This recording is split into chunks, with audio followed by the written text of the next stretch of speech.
Xiaofan's Wuxia Tales. Chapter 2597, Changes to the Lost Town, Zero Wing's residence. With a flash of light, Silent Wonder arrived in the residence's plaza, looking worried. She was already at the half-step Void Realm standard, and crossing that barrier soon was entirely possible. A single flash of inspiration is all she would need, especially in her current state. She had already refined her control and pushed her 5 senses to their limits.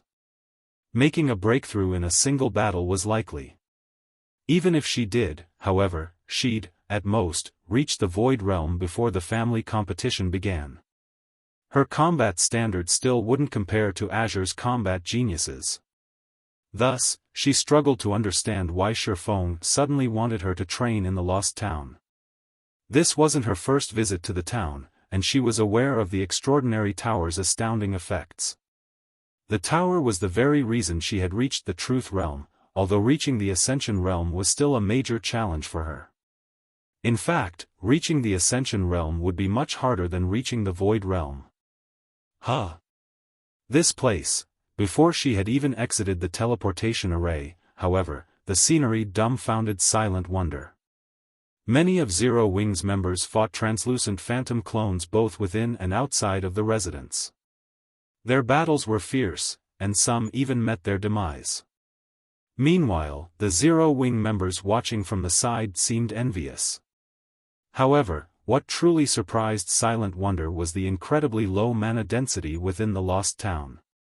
She couldn't even sense the flow of mana around her.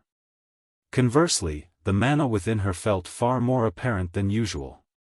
She also found it easier to manipulate.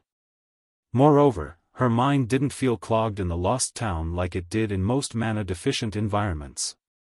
She knew exactly how valuable such an environment was.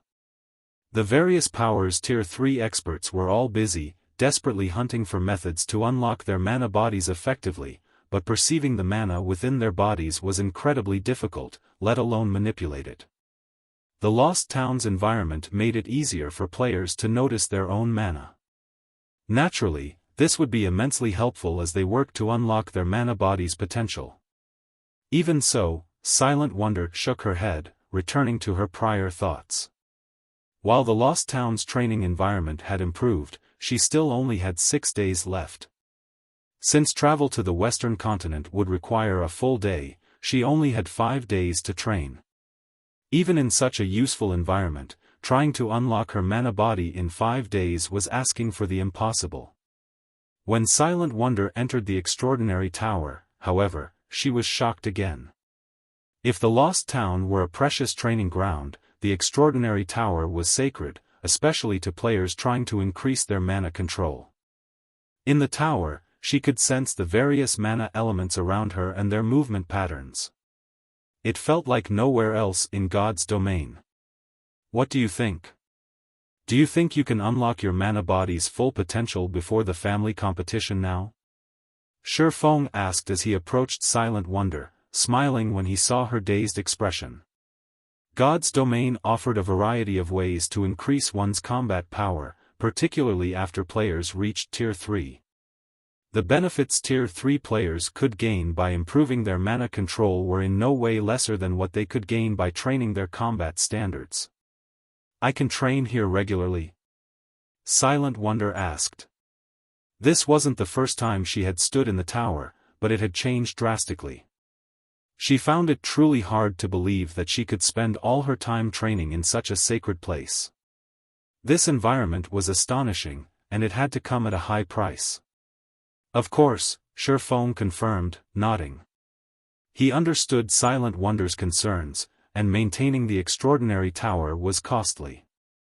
After activating the Extraordinary Tower's 3rd floor, he had to spend 20,000 magic crystals per day to keep the 3rd floor's divine runes active.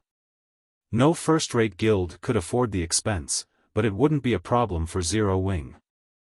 Zero Wing was more than capable of keeping the Extraordinary Tower running at full power every day.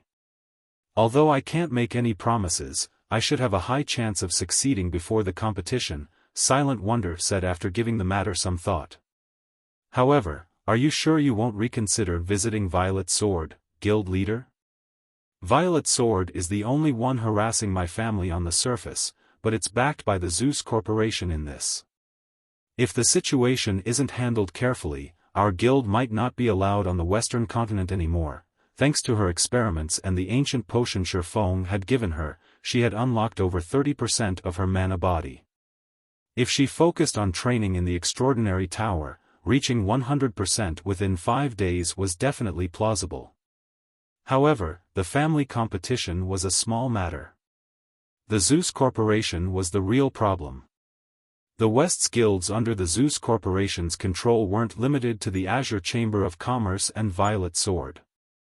The corporation had significant shares in a few adventurer alliances, as well. Even without Violet Sword strength, Zeus could easily destroy a superpower in the West by simply issuing a bounty. Meanwhile, most of Zero Wing's power lay in Cold Spring Forest. The guild had far less influence outside of the neutral map. There were also quite a few superpowers targeting Zero Wing in the east, not to mention the west. As long as you can do it, it's fine. Don't worry about the Zeus Corporation. If they really want a fight in the end, I don't mind giving them one, Xiaofan said, brimming with confidence in his guild. That's right. If the Zeus Corporation goes too far, we'll prove that Zero Wing isn't to be trifled with. Aqua Rose commented as she approached. That's why you don't have to worry about anything, Wonder. Just focus on unlocking your mana body. You mustn't let those bastards look down on Zero Wing. Silent Wonder was touched by her companion's assurances, although their comments still rendered her speechless. It was enough of a problem that Xiaofan, Zero Wing's guild leader, liked to cause trouble, but now, Aqua Rose had picked up the habit. They were talking about one of the top 10 corporations in the entire world, not an opponent to be casually provoked. After Xiaofan gave Silent Wonder some tips to unlock her mana body, he sent Aqua Rose and the other guild members with fully unlocked mana bodies to Zero Wing's residence. He then began to plan the raid on the Demon Wolf Den that housed the medium teleportation gate. Once they secured it, Zero Wing would have another open path to travel between the two main continents. Some time later, 12 players gathered in the residence's spacious plaza. Although there weren't many of them, the collective mana they radiated substantially increased the mana density in the plaza. Guild leader, everyone's here, but I'm afraid that raiding the Demon Wolf Den you mentioned will be difficult with just 12 of us and those personal guards, Aqua Rose said. For the various superpowers, having 12 Tier 3 experts with fully unlocked mana bodies and several dozen Tier 3 personal guards was definitely something to be proud of. God's domain's powers would even consider the force nearly invincible, but they were about to face the monsters in the Demon Wolf Den Xiaofan targeted. According to Fire Dance's scouting reports, the Demon Wolf Den was home to more than 50,000 monsters, with level 120 lords being the weakest among them.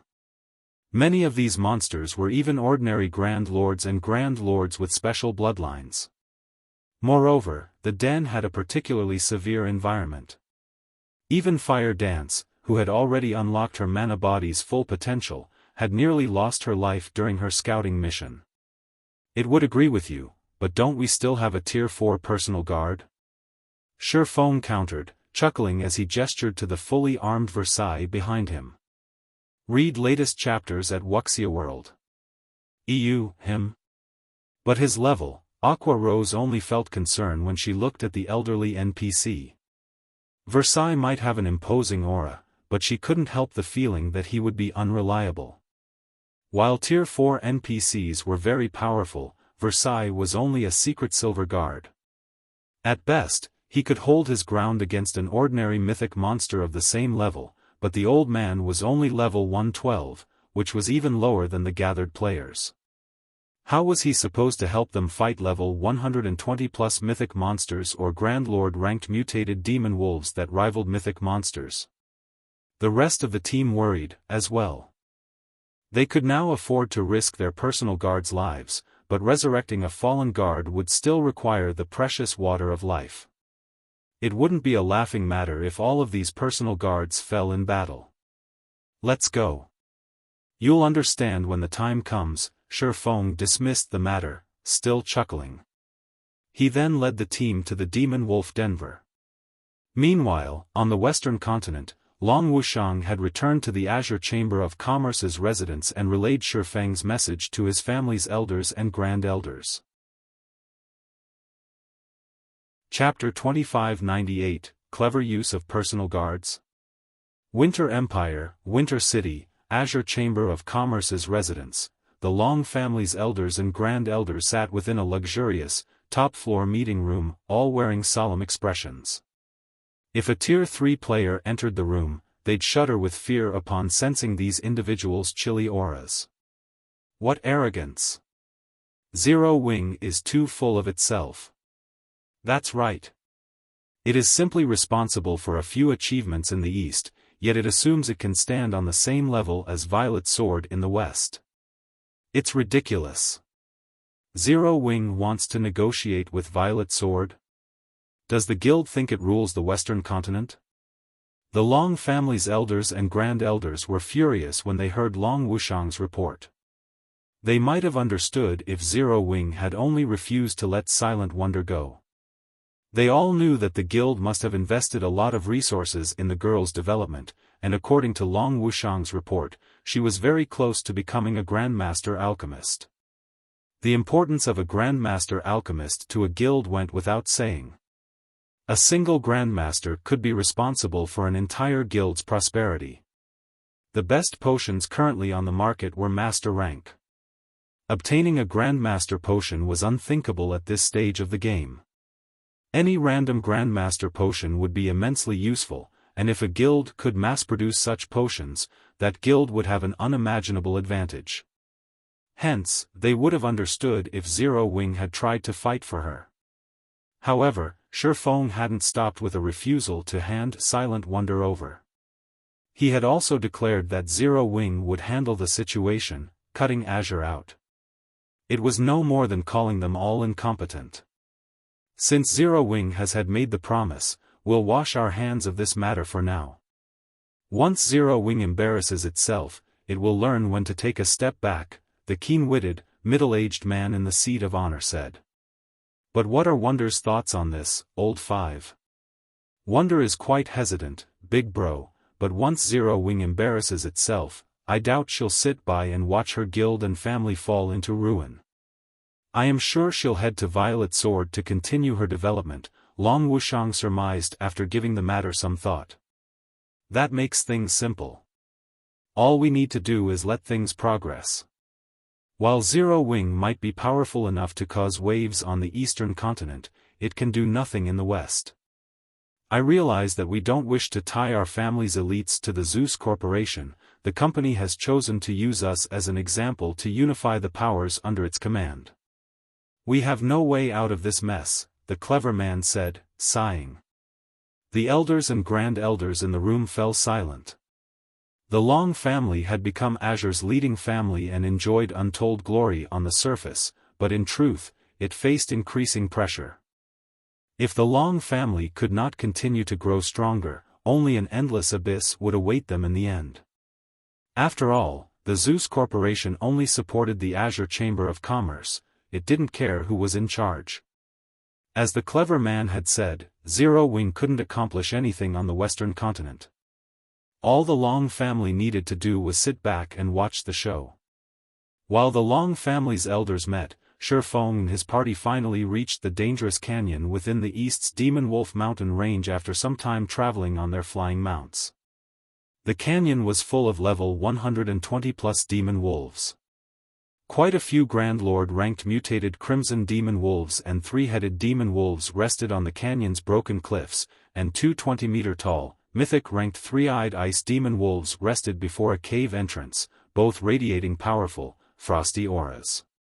Ice Demon Wolf, demonic creature, High Lord, level 123 HP 63000/630000000, 3-headed Demon Wolf, demonic creature, Grand Lord, level 124 HP 540,000,000/540,000,000,000, mutated Crimson Demon Wolf, demonic creature. Grand Lord, level 125 HP 1, 200 000/1, 200 000,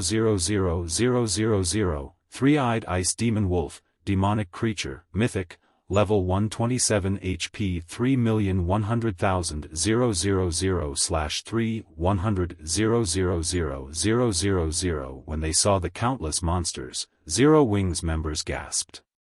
They had already learned about the incredible number of extremely powerful demon wolves in the canyon from Fire Dance's report. Still, they couldn't help but shudder upon seeing the monsters for themselves. This looked like more of a demon wolf city than a canyon.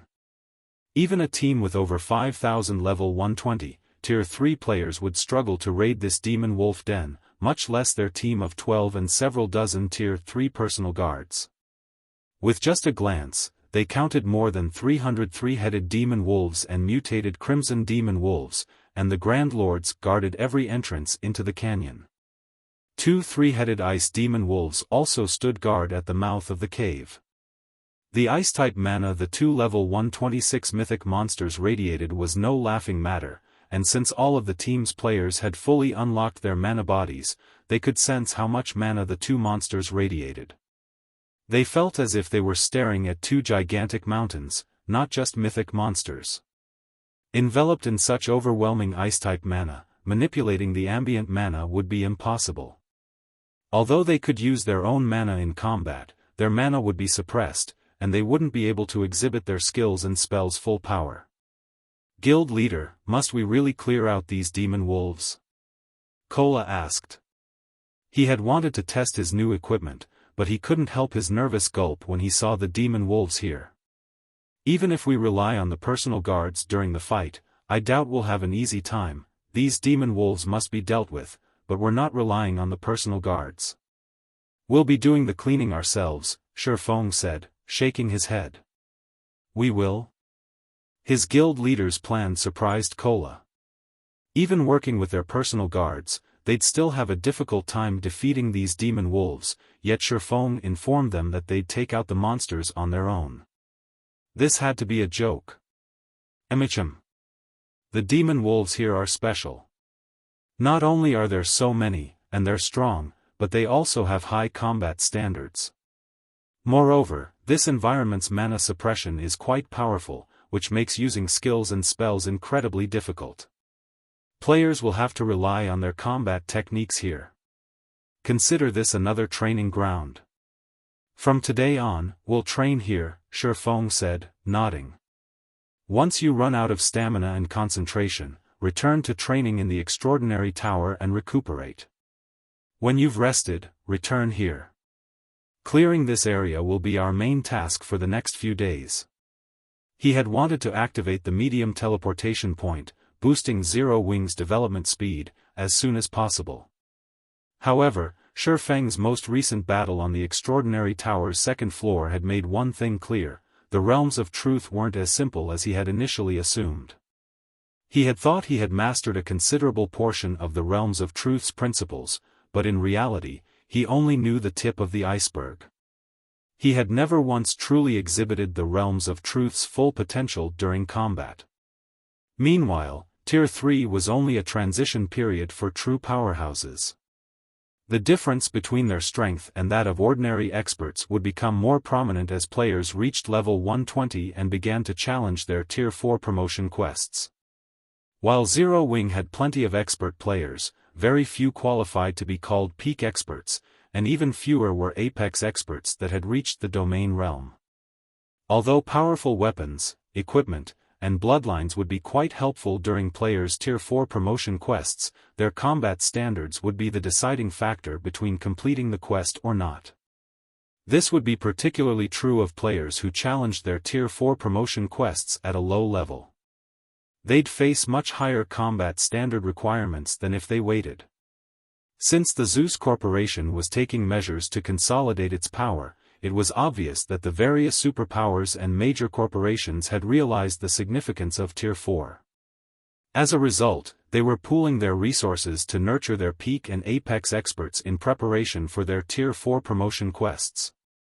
In the past, the various superpowers had only realized how important Tier 4 was after a few Apex experts had completed their promotion quests. However, due to the butterfly effect Xiaofan had caused, the superpowers now focused on training their high-tiered experts, rather than rely on Zerg tactics as they had in his past life. Hence, improving Zero Wing members' combat standards was of the utmost importance. If the various superpowers really were preparing their experts for the Tier 4 promotion quests, Zero Wing would be overpowered if it remained passive. Aside from normal training, life or death battles with monsters was an absolute must if players wanted to grow stronger. Only by risking their lives in battle could players unlock more of their potential.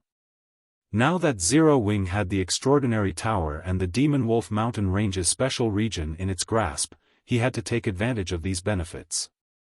In that case, Guild Leader, why did we bring all of these personal guards? Aqua Rose asked, confused. It had taken a lot of manpower to secure so many powerful personal guards, yet Xiaofan didn't intend to use them in the fight. She didn't understand what he was trying to accomplish. Read latest chapters at Wuxia World. They're here to watch us fight and help during crucial moments, saving our lives, Xiaofan seriously explained. His statement left the rest of his team speechless. Was this the right way to use personal guards? These demon wolves were so powerful. Even if they fought alongside their personal guards, victory wasn't guaranteed, so how were these NPCs supposed to protect them? Since there are no more questions, let's begin our training. Xiaofan declared, slashing killing ray through the empty air before him and sending a lightning bolt at a group of a dozen or so demon wolves. The attack startled over 1,000 nearby monsters, and the demon wolves turned to glare at Xiaofan's group, the rage in their eyes making Kola and the others shiver. Before the team could react, the 1,000 or so monsters charged toward them. Chapter 2599, True Tier 4 Kola and the others grew nervous as the demon wolves swarmed. Most of the monsters were only High Lord ranked ice demon wolves, but with their high levels, their basic attributes could rival that of level 115 Great Lords. In other words, they had to face more than 1,000 Great Lords of the same level simultaneously, and every one of these monsters had the combat standards to reach the Trial Tower's 3rd floor. Moreover, quite a few three-headed demon wolves ran with this pack. These monsters moved like a powerful tsunami that could wipe out anything in its path. As the demon wolves moved closer, and Zero Wing's members prepared for battle, the pack split into two and surrounded the team. Completing the encirclement, the ice demon wolves opened a path for their Grand Lord-ranked brethren, allowing the three-headed demon wolves to move to the front. How intelligent are these monsters? Kola's eyes nearly fell from their sockets. These demon wolves moved more like a well-trained army than a bunch of demonic creatures, and this army had been specifically trained to target players. Before Kola and the others could react, one of the three-headed demon wolves charged forth. Over 100 ice demon wolves followed the Grand Lord, providing cover. Kola immediately responded by charging forward and using Justice Roar on the three-headed demon wolf. Just as the blinding light radiated from Kola, before he could land an attack, however, a playful look flashed in the Grand Lord's eyes, confusing the Guardian Knight. Two ice demon wolves then appeared from behind the Grand Lord, ramming their heads into Kola. Pung!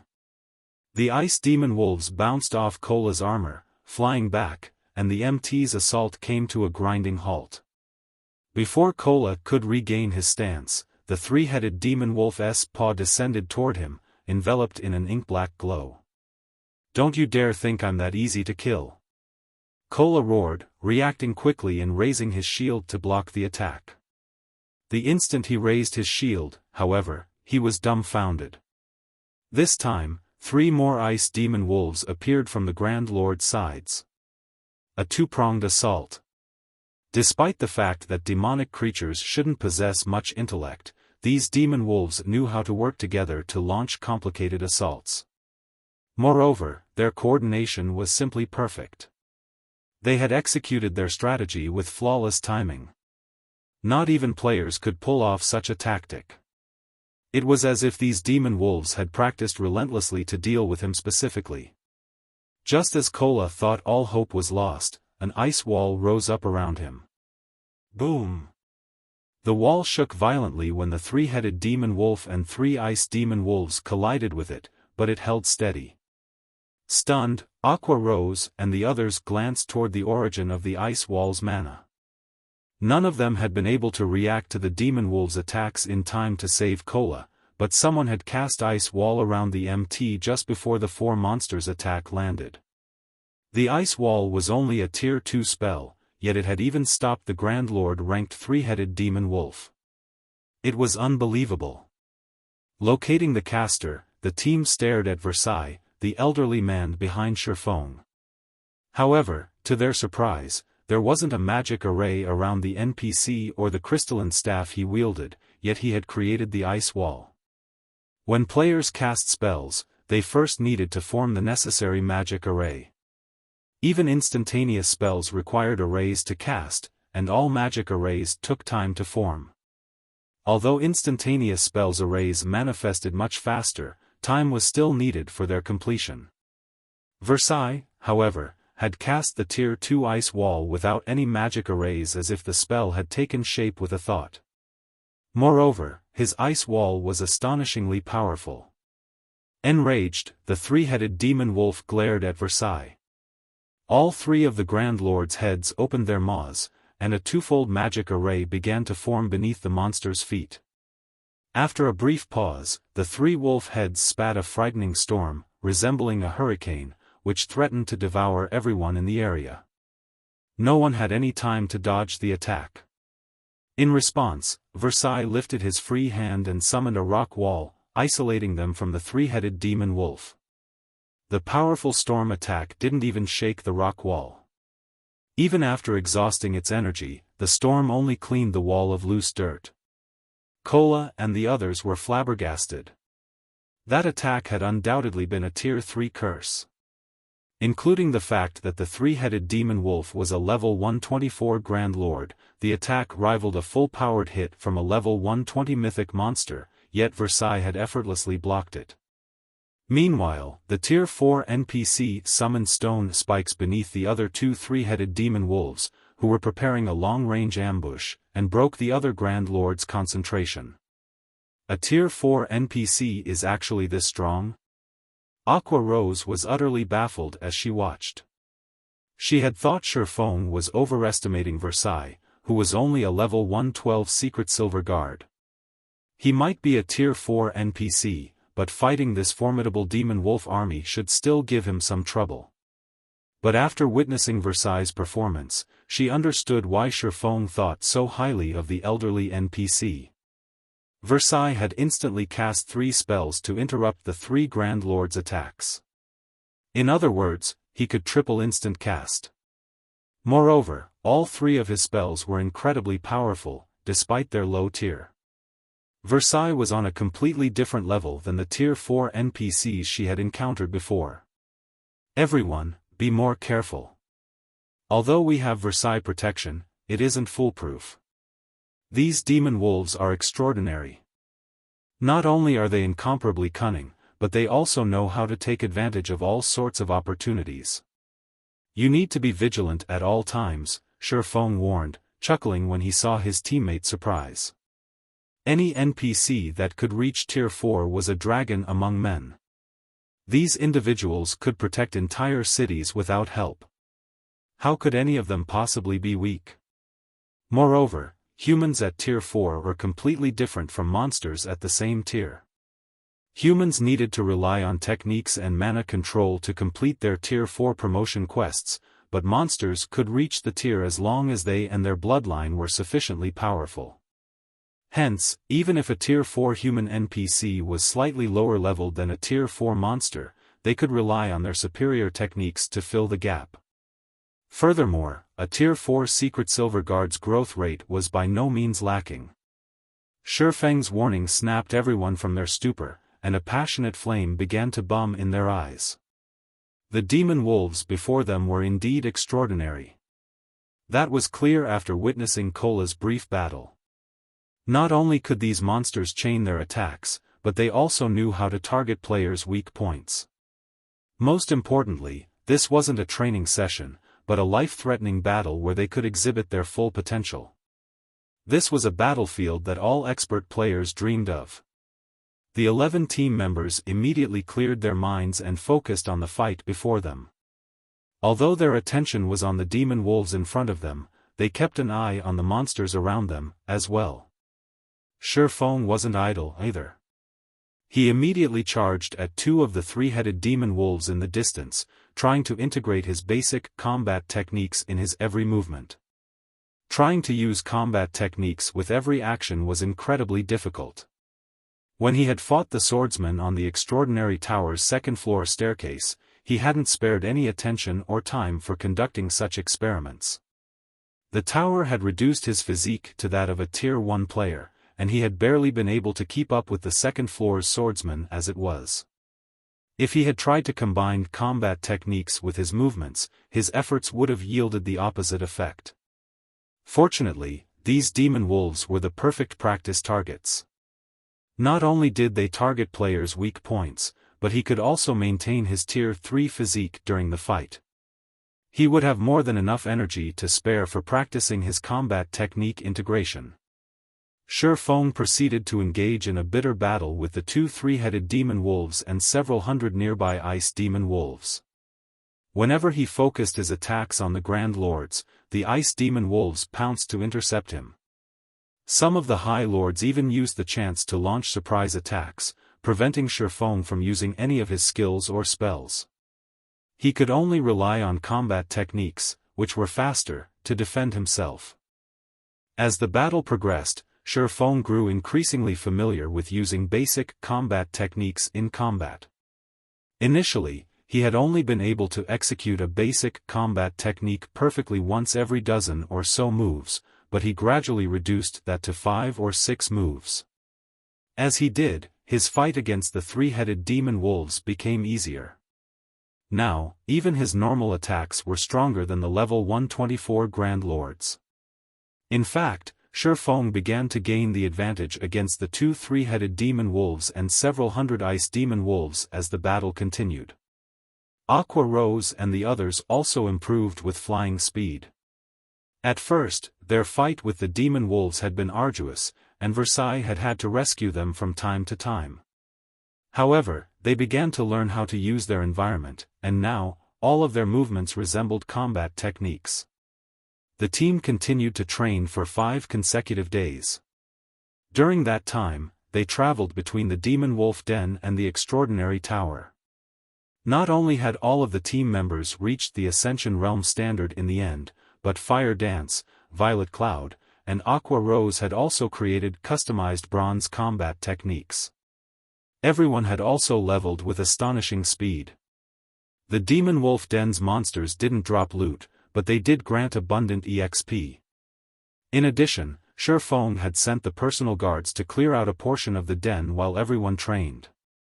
As a result, the team members had leveled twice during the past 5 days. Unfortunately, due to the demon god, Atlok's soul curse, Xiaofan had lost one of the 2 levels he had earned. Hence, he had only reached level 118. Sure enough, my combat power has risen considerably after integrating basic combat techniques with my movements. Overall, both my offense and defense have improved. If I can do the same with advanced combat techniques, I might be able to transcend tiers, Xiaofan thought as he fought 3 3-headed demon wolves simultaneously. Read latest chapters at Wuxia World.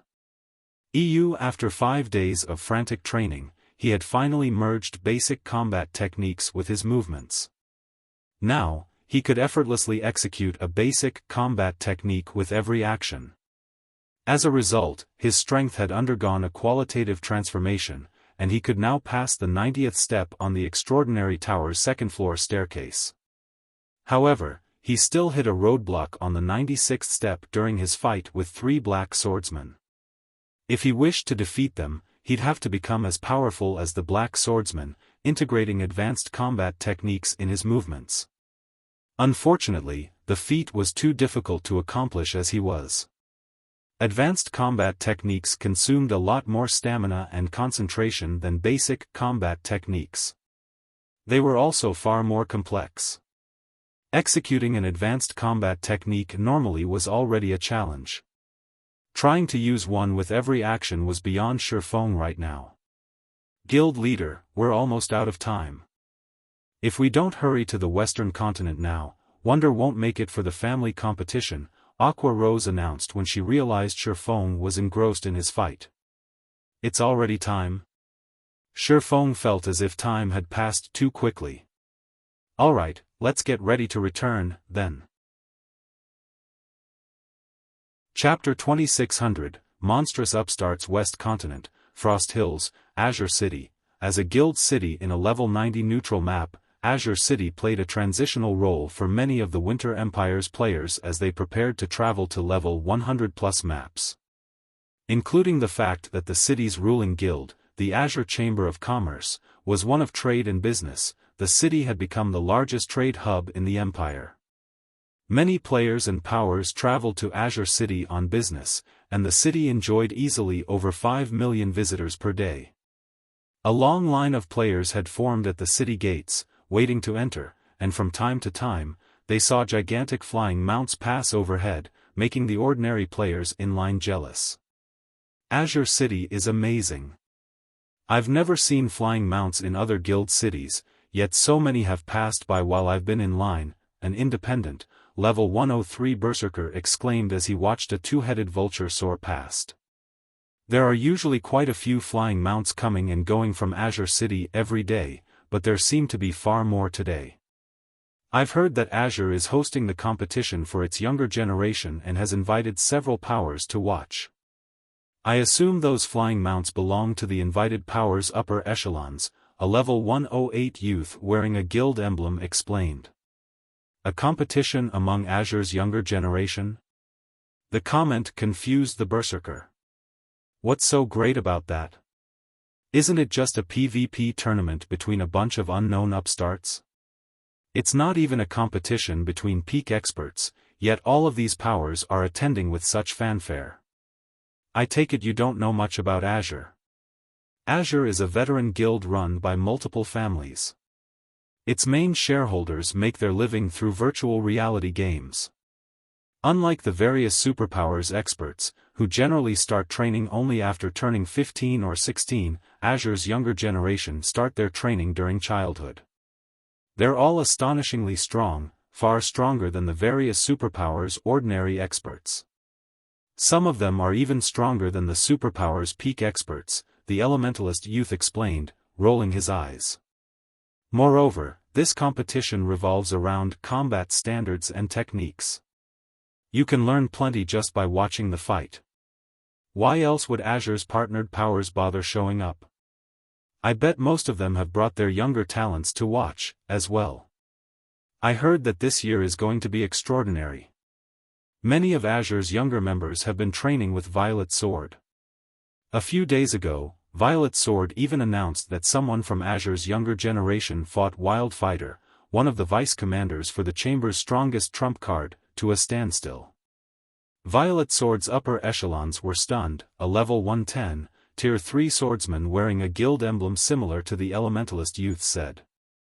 Fought Wildfighter to a standstill? Who are you trying to fool? Wildfighter is one of the top 30 players on the God's Domain experts list. The independent berserker protested, skeptical. Wildfighter has been famous for over a decade and is a publicly acknowledged monster. I've heard that Wildfighter can hold his ground against a level 110 mythic monster by himself. How could one of Azure's youngsters possibly fight him to a standstill? Almost every berserker player on the Western continent knew about Wildfighter. For many berserkers, he was a goal and idol. Naturally, this level 103 berserker was no exception. This is insider information. One of my friends is a core member in Violet Sword, the level 110 swordsman argued. I wish I could watch the competition, too. Who knows? It might give me an idea of how to grow stronger. One-on-one duels between peak experts were rare, and even when they happened, the various superpowers kept a tight lid on the matter. Ordinary players only got to watch peak experts in action when the various major powers or superpowers waged war against each other. However, large-scale battles weren't as useful when trying to improve one's combat standards. Peak experts typically relied on their incredibly high basic attributes to overwhelm their opponents. They rarely used complex techniques in battle. When peak experts met on the battlefield, their fights were rarely one-on-one. To put it simply, opportunities to watch two peak experts rely on techniques in a duel were invaluable. Many players spent big bucks to spectate. While these several players chatted amongst themselves, a sharp cry rang through the air, echoing throughout the area. Everyone turned to find the source of this cry, spotting a giant eagle with a wingspan of over 20 meters. The bird of prey was shrouded in a black fog as it drew closer to Azure City. Crap! That's Violet Sword's Netherflame Eagle. Violet Sword is attending the competition, too? What a powerful aura! That eagle is nearly as strong as a Grand Lord. Nearly? I've heard that the Netherflame Eagle can take down Grand Lords of the same level. Very few flying mounts in the East are as powerful. Awe flashed in everyone's eyes as they spoke about the flying mount above. A flying mount that rivaled Grand Lords of the same level was incredibly useful. As long as players had high enough DPS and that flying mount, killing Grand Lords in the fields with a small team was entirely possible. Furthermore, the Netherflame Eagle was fast enough to save players plenty of travel time. As everyone discussed the flying mount, the Netherflame Eagle blurred as it flew to Azure's residence within the city. When the massive flying mount landed, over a dozen people jumped off its back. They were all level 111, except for the white-haired old man that remained seated. He had already reached level 112. Violet Sword has taught you everything you need to know.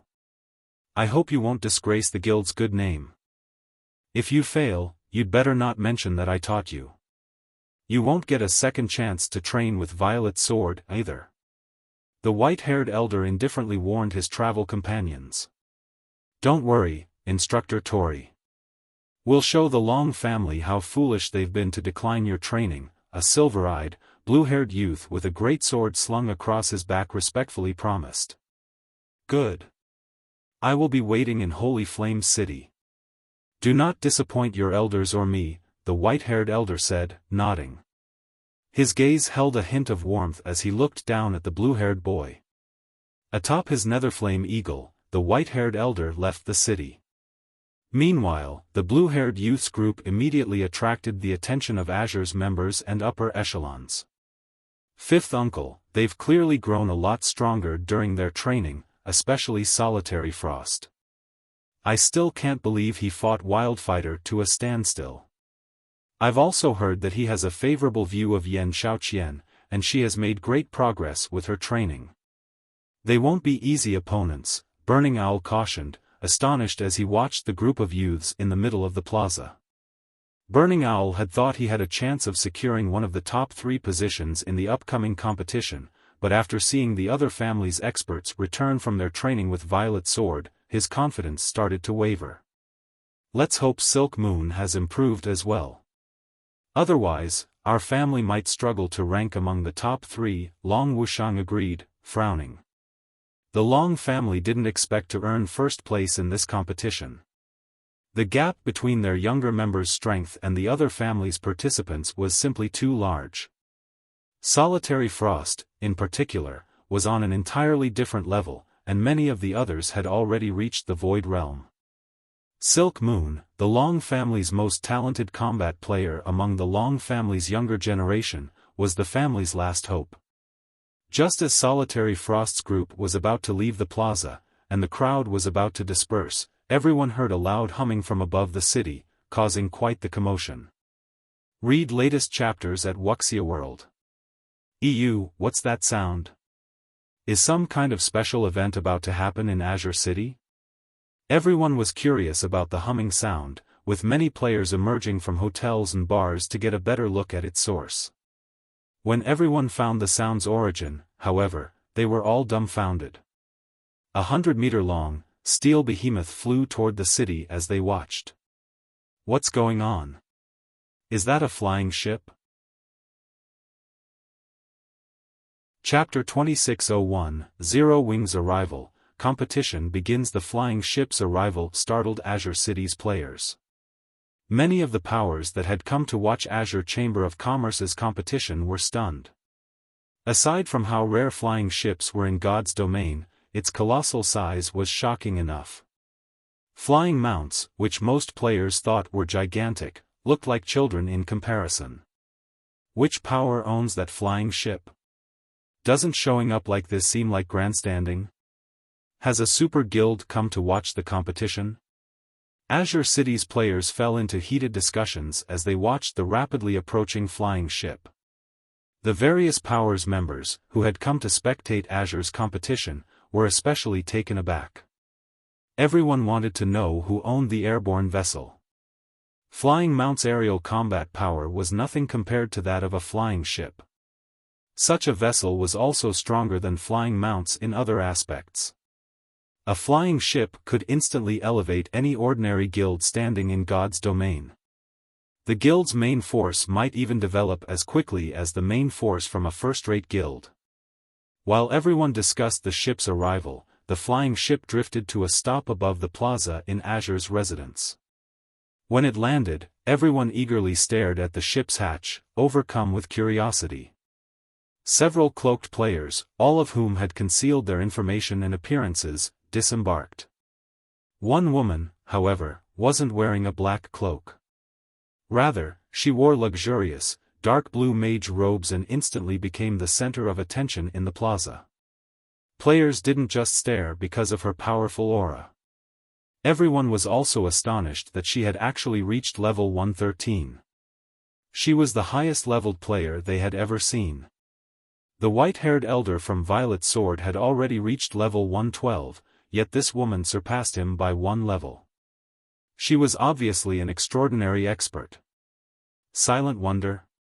Isn't she from the Long family, a level 110, tier 3 ranger, who had come to watch the competition, wondered when he saw her statistics. Since when did the Long family have a relationship with such an astounding power? To think that, aside from the Zeus Corporation, the Long family has the support of such a powerful entity. It's no wonder why the Long family isn't afraid of the Zeus Corporation. The various spectating powers' upper echelons were surprised when they saw Silent Wonder. They had never considered that the Long family would have such a powerful foundation. For a time, these upper echelons reconsidered their views of the Long family. What grandeur! They actually arrived in a flying ship. Long Wuxiang, who watched from within Azure's residence, clicked his tongue as Zero Wings members emerged from the Crimson Dragon flying ship. The Crimson Dragon flying ship was Zero Wing's symbol in the east, just as the Netherflame Eagle was Violet Sword's. Only, since information between the two main continents was restricted, few powers in the west knew about the flying ship. Isn't this great, Fifth Uncle? At the very least, our momentum isn't any slower than the others, Burning Owl said, smiling. Violet Sword was too overbearingly famous. The fact that the Super Guild had escorted Solitary Frost's group to Azure City atop a Netherflame Eagle was enough to sway Azure's neutral elders and Grand Elders. Some had even initiated negotiations with Solitary Frost's and his companions' families. What's the point of this meaningless display now? Actions speak louder than words, in the end. Long Wuxiang disdainfully dismissed. Zero Wing might have a lot of influence on the eastern continent, but the same couldn't be said in the west. Meanwhile, the Azure Chamber of Commerce's main area of development lay in the west, which was also the Zeus Corporation's home ground. Zero Wing couldn't do anything to help Azure. Little Qian, your opponent has finally arrived, a level 111, tier 3 female assassin announced, glancing at Yan Xiaoqian. By the looks of it, she's grown a lot stronger. You have a tough fight against her. A tough fight? Yan Xiaoqian only rolled her eyes. Calmly, she said, her alchemy techniques might be stronger, but she's no match for me in combat. The Long family's only decent fighter is Silk Moon. If she hasn't grown stronger since we last met, taking second place in this competition will be a breeze. Yan Xiaoqian's comment had been firm and without any hint of arrogance. She had said it as if it was just a normal fact. The female assassin didn't argue with her friend. What Yan Xiaoqian had said was true, after all. Their combat standards had considerably improved during their training with Violet Sword, and she had to admit that the veteran super guild was impressive. The Azure Chamber of Commerce was no match for Violet Sword when it came to nurturing experts. During Violet Sword's training, Yan Xiaoqian had grown tremendously. Many of Violet Sword's old monsters had even praised her for her talent. Now, she was only half a step away from the domain realm, and many of Violet Sword's old monsters were certain that she'd reach the realm soon. On the other hand, while Silent Wonder was an amazing alchemist, her combat talent was subpar in comparison. She hadn't even reached the Void Realm before the previous competition. Even if Zero Wing were capable and helped Silent Wonder reach the Void Realm since, that wouldn't change anything. Even between Void Realm experts, there was a massive difference in strength. While the female assassin and Yan Xiaoqian conversed, a middle-aged man with a chilling aura and pale complexion approached. This man was Duan Han, the strongest member of the Duan family's second generation. Xiaoqian, I'm afraid you'll be disappointed this time. We just received news that Silk Moon won't be attending the competition for some reason. Nobody can get in touch with her. The entire Long family is panicking over the matter, Duan Han interjected. Silk Moon isn't coming? Doesn't that mean the Long family is finished? The female assassin asked. Silk Moon was the Long family's last hope of securing one of the top 3 positions in this competition. If she had succeeded in earning one of those positions, the Long family would have retained its reputation. However, now that Silk Moon couldn't make it, the Long family had a bleak future ahead. The Long family currently held the right to rule the Azure Chamber of Commerce, but the younger generation would determine the guild's future. If the Long family's successors weren't up to the task, who would trust the family to run Azure? Soon, both the Zeus Corporation and the Chamber's various shareholder families would use the Long family's ineptitude as an excuse to reclaim Azure's ruling rights. That's why all of you need to perform well. We mustn't allow any member of the Long family to take one of the top 3 positions. This isn't just the family's requirement, but the Zeus Corporation's, as well. As long as you succeed, you will all have another opportunity to train with Violet Sword, Duan Han said seriously. Read latest chapters at Wuxia World. EU, top 3? Doesn't that only leave Burning Owl as a threat? The female assassin surmised, turning to look at the distant Burning Owl, who wore an ugly expression. Burning Owl was undoubtedly a peak expert. None of them had been a match for his combat standards in the past, but after training with Violet Sword, the 5 individuals from the various shareholder families had joined the ranks of peak experts. Moreover, they had engaged in live combat against a large number of Violet Sword's peak experts. If Burning Owl was their only opponent, the group had a high chance of securing all 3 top positions in this competition. Once they succeeded, they'd all be able to return to Violet Sword, making this an incredibly valuable opportunity. Their training with Violet Sword had cost a lot of manpower and resources, a cost that the Azure Chamber of Commerce couldn't currently afford. If not for the Zeus Corporation's request, Violet Sword wouldn't have bothered training them at all. Time is almost up. Let's head to the arena, Duan Han said after taking a look at the time. He then led Yan Xiaoqian and the female assassin toward the battle arena in the heart of Azure City. Chapter 2602, Stage Struggle, Silent Wonder's Decision. Azure City, Battle Arena. With the Azure Chamber of Commerce hosting its annual competition, many of Azure City's players had swarmed the battle arena in hopes of watching the battle. However, Azure had stationed several thousand experts around the building to stop the flood of approaching players. Azure had no intention of allowing uninvited players to view the competition. As the various invited powers entered the battle arena, the uninvited public grew envious. Although Azure City's battle arena was much smaller than the one in Stone Forest City, its interior had been magnificently decorated. Even Xiaofan was a little impressed as he entered the building's main lobby. The main lobby had been paved with mana ore, and the instant he stepped inside, the mana he felt was considerably denser than outside. Moreover, artisans had carved all sorts of images into the lobby's walls. These engravings might not seem special to ordinary players, but players who knew combat techniques would easily recognize them. Every engraved image depicted a different combat technique. Of course, these combat techniques were incomplete. Learning techniques from these engravings would be many times more difficult than learning them from complete legacies. It would take an absolute genius to learn anything from these carved walls. From what Xiaofan could tell, anyone that mastered these incomplete combat techniques would gain a massive strength boost. Most of these incomplete techniques were advanced rank or higher. Following an NPC, Xiaofan's group soon arrived in the largest arena within Azure City's battle arena.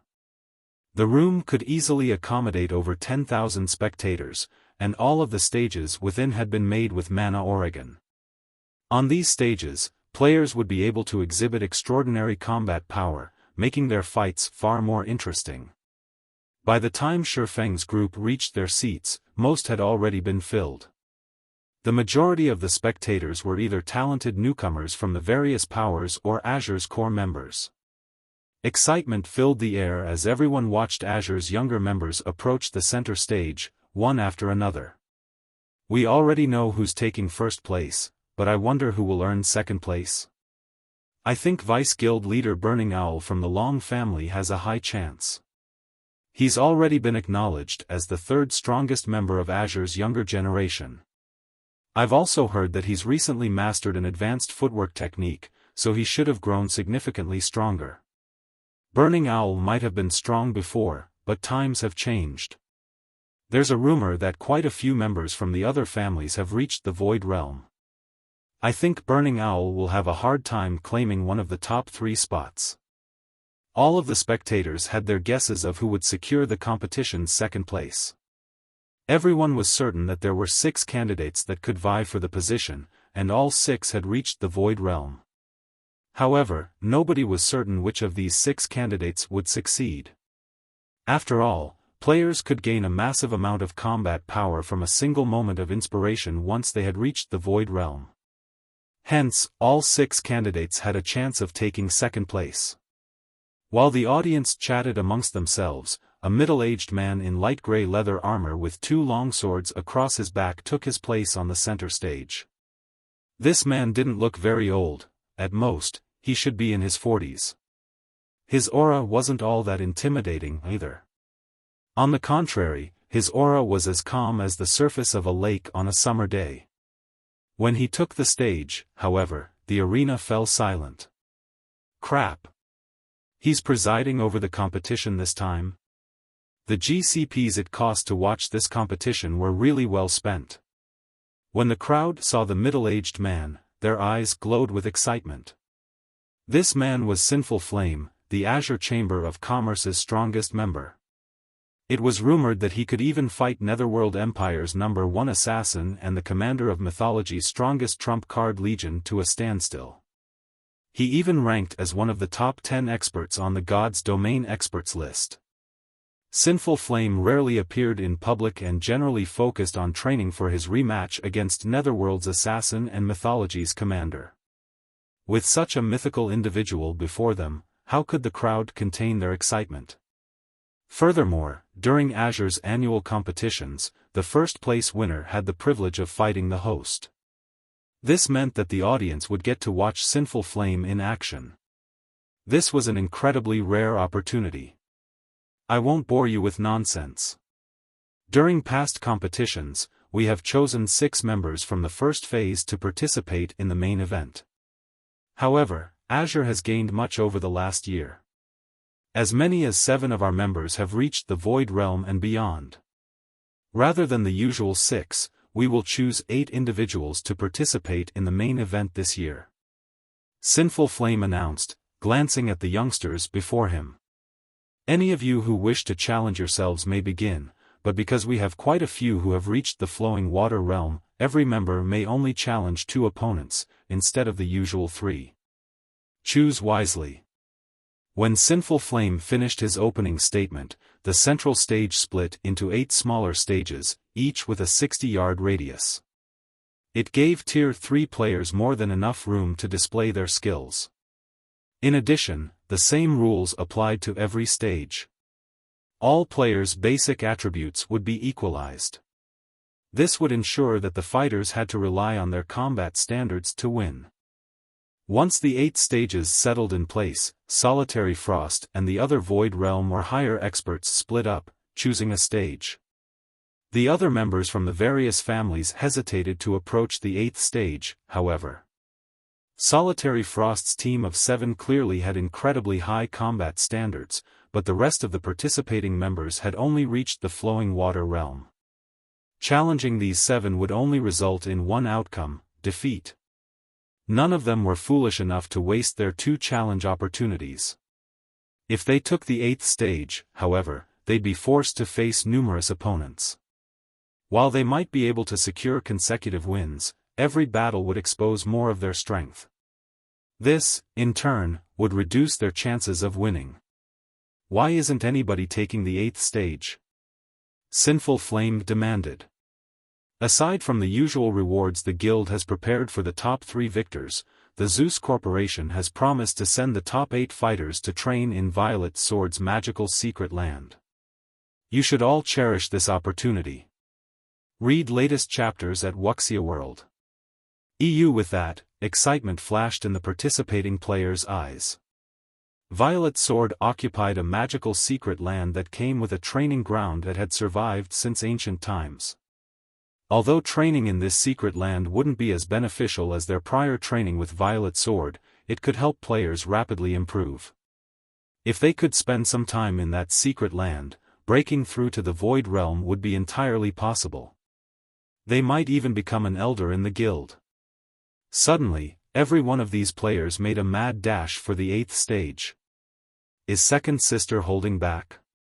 Burning Owl wondered in confusion as he glanced at Silent Wonder, who remained still even after the announcement. While everyone fought over the final stage, Silent Wonder turned and walked toward the first stage, where Solitary Frost waited. Chapter 2603, Overestimating Oneself. That's Solitary Frost's stage. Why is Silent Wonder going there? She's going to challenge Solitary Frost. Challenge Solitary Frost? Is she insane? The players that had been competing for the 8th stage paused, watching Silent Wonder approach the first stage. They were all curious to see what she planned to do. Second Sister? Even Burning Owl was confused as he watched. Even if Silent Wonder wanted to secure one of the top 8 positions, she shouldn't have started with Solitary Frost. Solitary Frost had always been stronger than the rest of Azure's younger generation, and now, after his training with Violet Sword, he was on a completely different level. Anyone that challenged Solitary Frost would only waste one of their opportunities. Yan Xiaoqian was just as astonished as she watched Silent Wonder from her position on the second stage. She might not have been surprised to see the Long family's Silk Moon challenge Solitary Frost, since she would actually have a chance of winning, but why would Silent Wonder challenge that monster of a player? This competition wasn't like the previous alchemy competition. They weren't fighting monsters this time, and superior levels and equipment couldn't help Silent Wonder here. On these 8 stages, everyone's basic attributes would be the same. Players would have to rely on their combat standards and techniques to win. Silent Wonder could never be a match for Solitary Frost in these aspects. Meanwhile, the audience was in an uproar as it watched Silent Wonder. The Long family's elders and grand elders in particular, anxiously sat on the edge of their seats. They had, more or less, given up any hope of securing one of the top 3 spots. They only hoped that Burning Owl could hold 4th place, and Silent Wonder would make it into the top 8. They could, to a certain extent, avoid embarrassment if 2 of their representatives ranked among the top 8 fighters. Whether or not the Long family retained its ruling rights over the Azure Chamber of Commerce would depend on Silent Wonder's obedience in training with Violet Sword.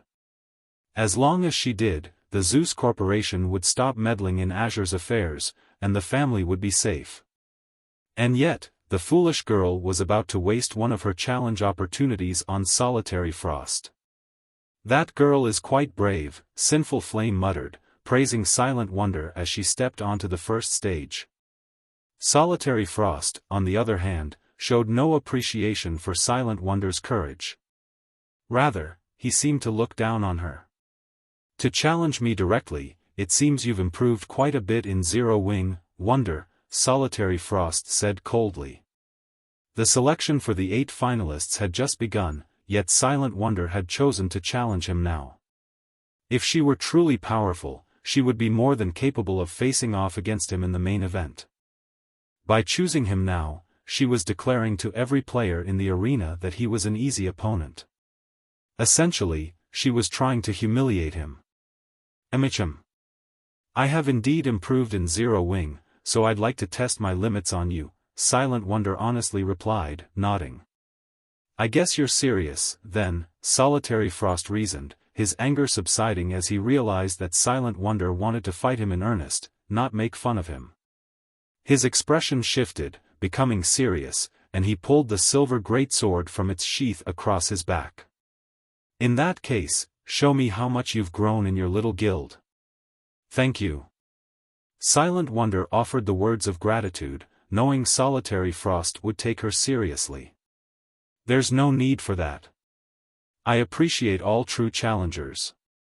I hope you won't disappoint me. During my training with Violet Sword, only Yan Xiaoqian withstood a few of my moves. The rest of our generation was too boring and weak to make me work for my victory," Solitary Frost said.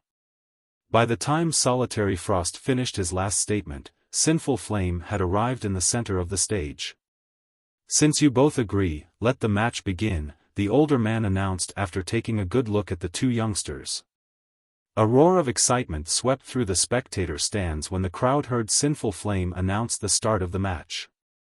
They had never thought Solitary Flame would take Silent Wonder's challenge seriously, and they couldn't contain their enthusiasm. "And here I thought I'd have to wait until the main event to watch a Solitary Frost and Burning Owl duke it out. Thanks to Silent Wonder, I'll get to watch Solitary Frost in a serious battle now. I wonder how many minutes Silent Wonder will last." "Minutes? Aren't you giving her a little too much credit? I doubt even Burning Owl will last more than 10 moves against Solitary Frost." The various Powers members had heard plenty about Solitary Frost. Many of them had even come just to see how powerful the boy, who had fought the famous Wildfighter to a standstill, was. Wildfighter was a legend among berserkers, and getting a chance to see such an individual in action was almost impossible. However, if Solitary Frost fought with all he had, they could get a feel for how strong Wildfighter was. Once Sinful Flame had initiated the match on the first stage, Solitary Frost and Silent Wonder moved to their designated positions and prepared for battle. "I've heard that Yan Xiaoqian used to consider you a rival. In that case, I'll use the same move that defeated her against you. I hope you're ready." Solitary Frost wanted Silent Wonder, who stood 40 yards away. Suddenly, the young man split into 4 clones of himself. All 4 figures were identical and radiated similar auras, making them impossible to tell apart. The doppelgangers then split up and surrounded Silent Wonder. "Are you kidding me? Solitary Frost is using 4 absolute phantoms so soon?" The female, Tier 3 assassin said from one of the other 7 stages, her jaw dropping as she watched Solitary Frost treat Silent Wonder as a true opponent. Yan Xiaoqian, who stood on the stage next to Solitary Frost's, revealed a grim expression, as well. Solitary Frost's 4 absolute phantoms was an incredible challenge to overcome for magical class players like her. The 4 doppelgangers weren't altogether fakes. One could only deal damage to Solitary Frost by attacking all 4 at once, and that wasn't the move's most frightening aspect. The true danger lay in the fact that Solitary 9 could control all of his doppelgangers with as much precision as he controlled his own body. Using doppelgangers in combat was immensely difficult in God_S domain. Controlling 2 bodies simultaneously would even reduce a peak expert's combat power. Ordinary domain realm experts would be lucky if they could control 3 bodies without sacrificing some of their performance. However, Solitary Frost could control all 4 doppelgangers without reducing any of their combat power. Of course, landing an attack against a domain realm expert without using a skill or spell was just as difficult. Domain realm experts could perceive all movement within their vicinity, after all.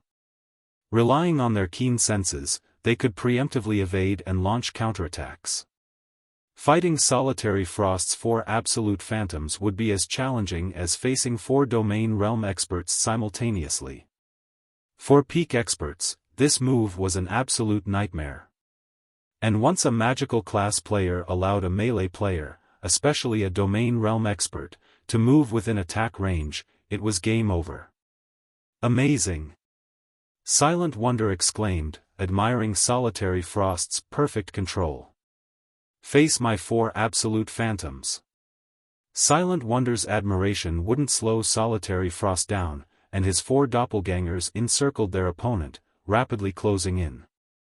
While Solitary Frost's doppelgangers drew closer, Silent Wonder began to wave her staff. 4 ice walls shot up from the stage around her, protecting her from all sides. Ice walls? She doesn't actually think such a low-tier defensive spell can stop Solitary Frost's attack, does she? The female assassin couldn't help but laugh. The spell, Ice Wall, could only be enhanced to Tier 2. It wasn't anywhere near strong enough to stop a Tier 3 player's full-powered attack. The spell wouldn't even buy Silent Wonder any time. Boring. Silent Wonder's opening move disappointed Solitary Frost a little, but he didn't pause his assault. He immediately cancelled his 4 absolute phantoms before brandishing his greatsword. The weapon transformed into 3 identical copies before converging on the ice wall before him. Read latest chapters at Wuxia World. EU Combat Technique, Triple Heavy Slash. Boom!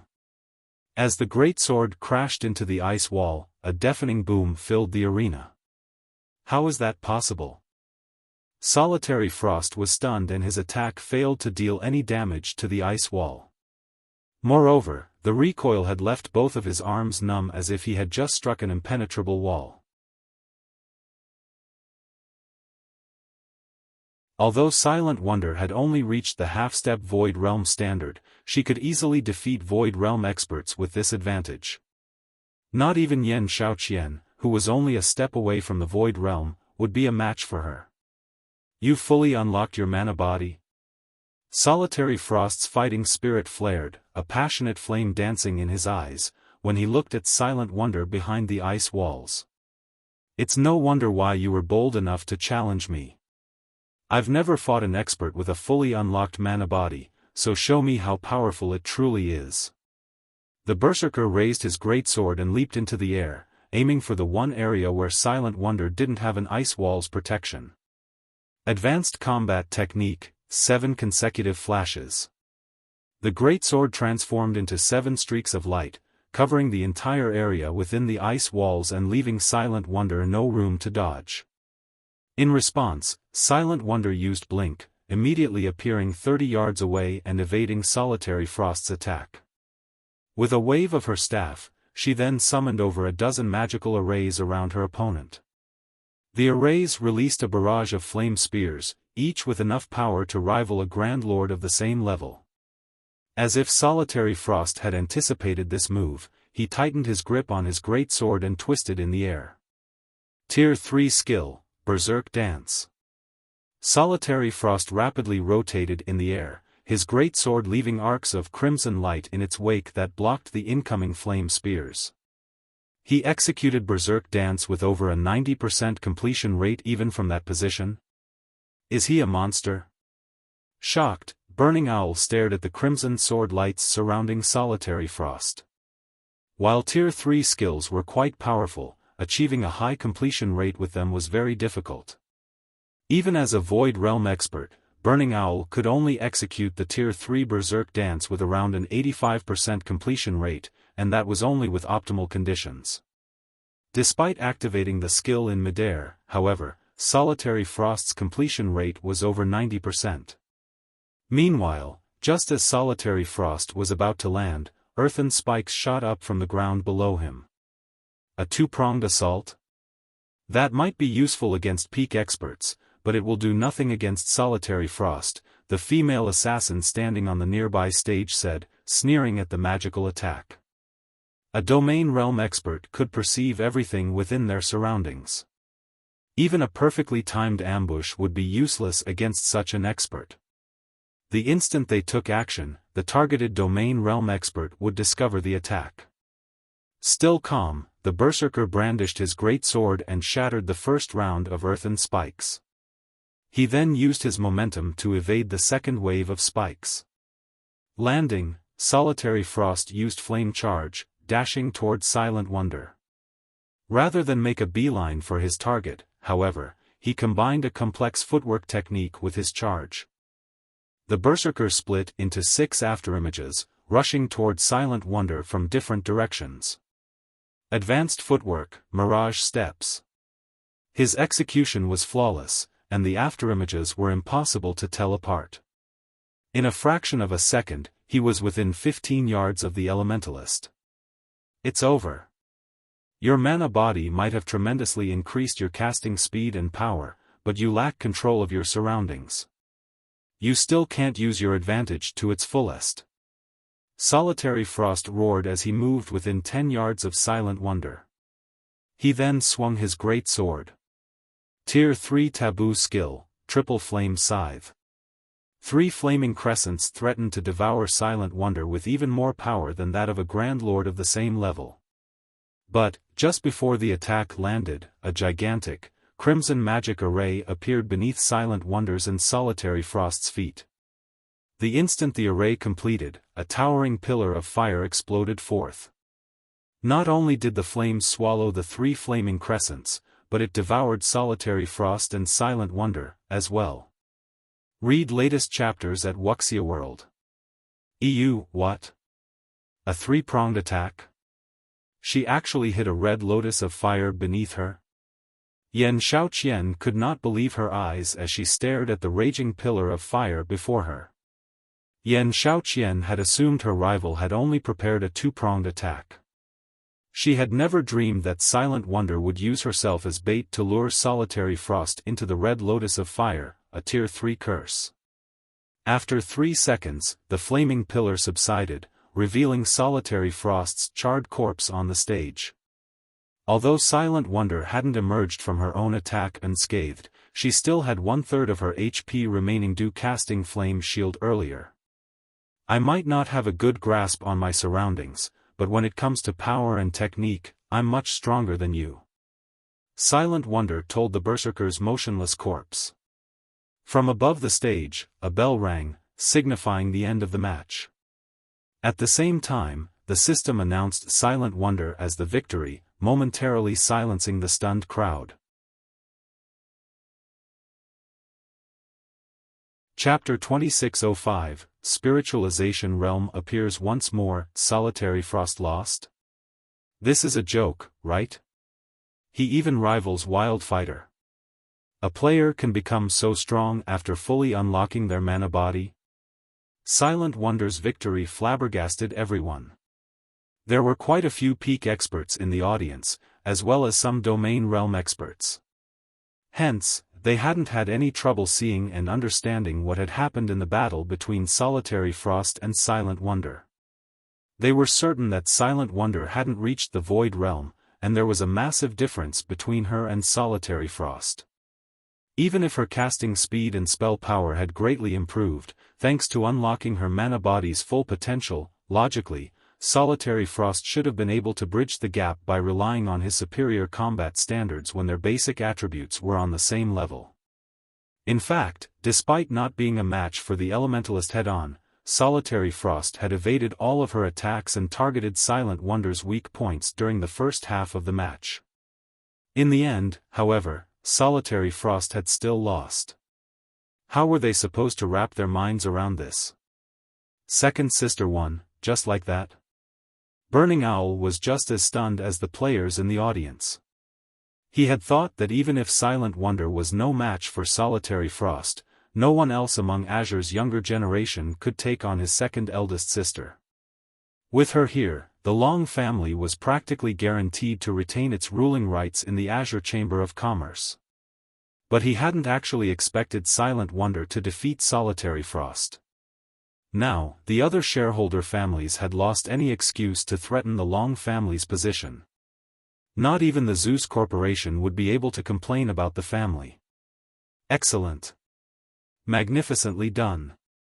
Long Wuxiang was elated to see Silent Wonder still standing on the first stag. Never dreamed that she'd be capable of launching a three-pronged attack against Solitary Frost. Not even his third eldest brother, Long Xianglong, would have the leeway to execute such a complex tactic against a domain realm expert. Long Wuxiang had assumed Silent Wonder would lose the match. He had never expected such a pleasant surprise. With this victory, Silent Wonder was now the strongest member of Azure's younger generation. Even if the Long family lost the Zeus Corporation support, this achievement would ensure that the family wouldn't have to worry about its position in the Azure Chamber of Commerce. Now, the family's position was stronger than ever before. Just how did she manage to pinpoint her environment and opponent's behavior? Yan Xiaoqian muttered, staring at Silent Wonder. As a magical class player herself, Yan Xiaoqian knew Silent Wonder hadn't relied on luck to win the match. She had planned every move before the match had even begun. Although magical class players typically predicted their battle's progression beforehand, she had never seen anyone assess their opponent to such an extent.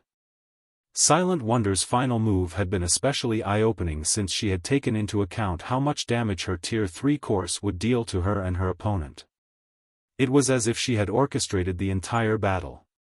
Silent Wonder looked like a completely different person to Yan Xiaoqian right now. Her rival certainly hadn't shown such abilities during the alchemy competition. While everyone grumbled about their confusion and dissatisfaction over Silent Wonder's marvelous performance, Sinful Flame gazed up at the girl from below the stage, excitement flashing in his eyes. "Is something wrong, Elder Flame?" a Tier 3 guild elder, who acted as the deputy referee for this competition, asked when he saw Sinful Flame's elation. Sinful Flame had seemed bored when he had been tasked to host the family competition this year. He actually found the responsibility annoying, yet he now seemed excited and interested in a younger member of the guild. It was unbelievable. Sinful Flame had been unfazed when he learned that Solitary Frost had reached the domain realm. Silent Wonder, on the other hand, hadn't even gotten that far. Although she had unlocked her mana body's full potential, she shouldn't be impressive enough to attract someone like Sinful Flame's interest. While unlocking one's mana body was a difficult endeavor for ordinary Tier 3 experts, it was only a matter of time for an expert of Sinful Flame's caliber. He was actually quite close to unlocking 100%, and would likely succeed in another 2 weeks or so. Hence, he shouldn't consider fully unlocking one's mana body that much of an achievement. The Spiritualization Realm. She's reached the Spiritualization Realm, and she's made considerable progress in it. Sinful Flame declared.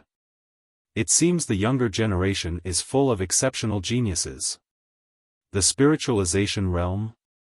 The Tier 3 elder was confused.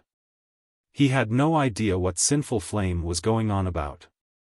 Before the elder could ask, however, Sinful Flame jumped onto the stage and approached Silent Wonder. "Isn't the match over already? What's Elder Flame trying to do? Was there a problem with the match?" The spectators were even more confused to see Sinful Flame on the stage. Normally, the system decided a match's outcome. Its judgment was far more accurate than players', after all. If both opponents died by the end of the match, the system could determine whether they had died at the same time or if there had even been a millisecond between their deaths. No player could do the same.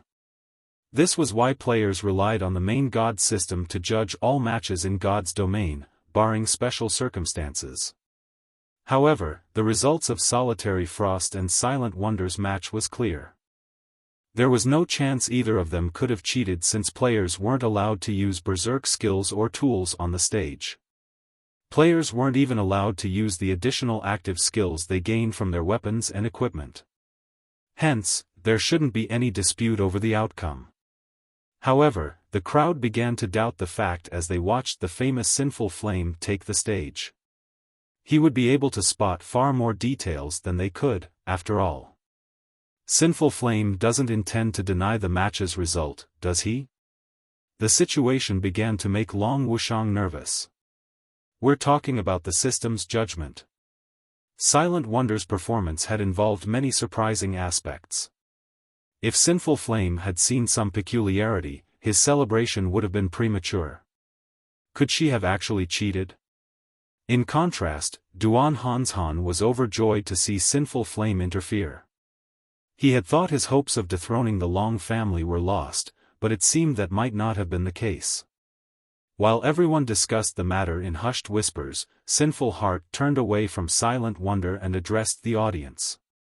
Everyone, you have seen the match's outcome for yourselves, so you all know just how powerful Solitary Frost was.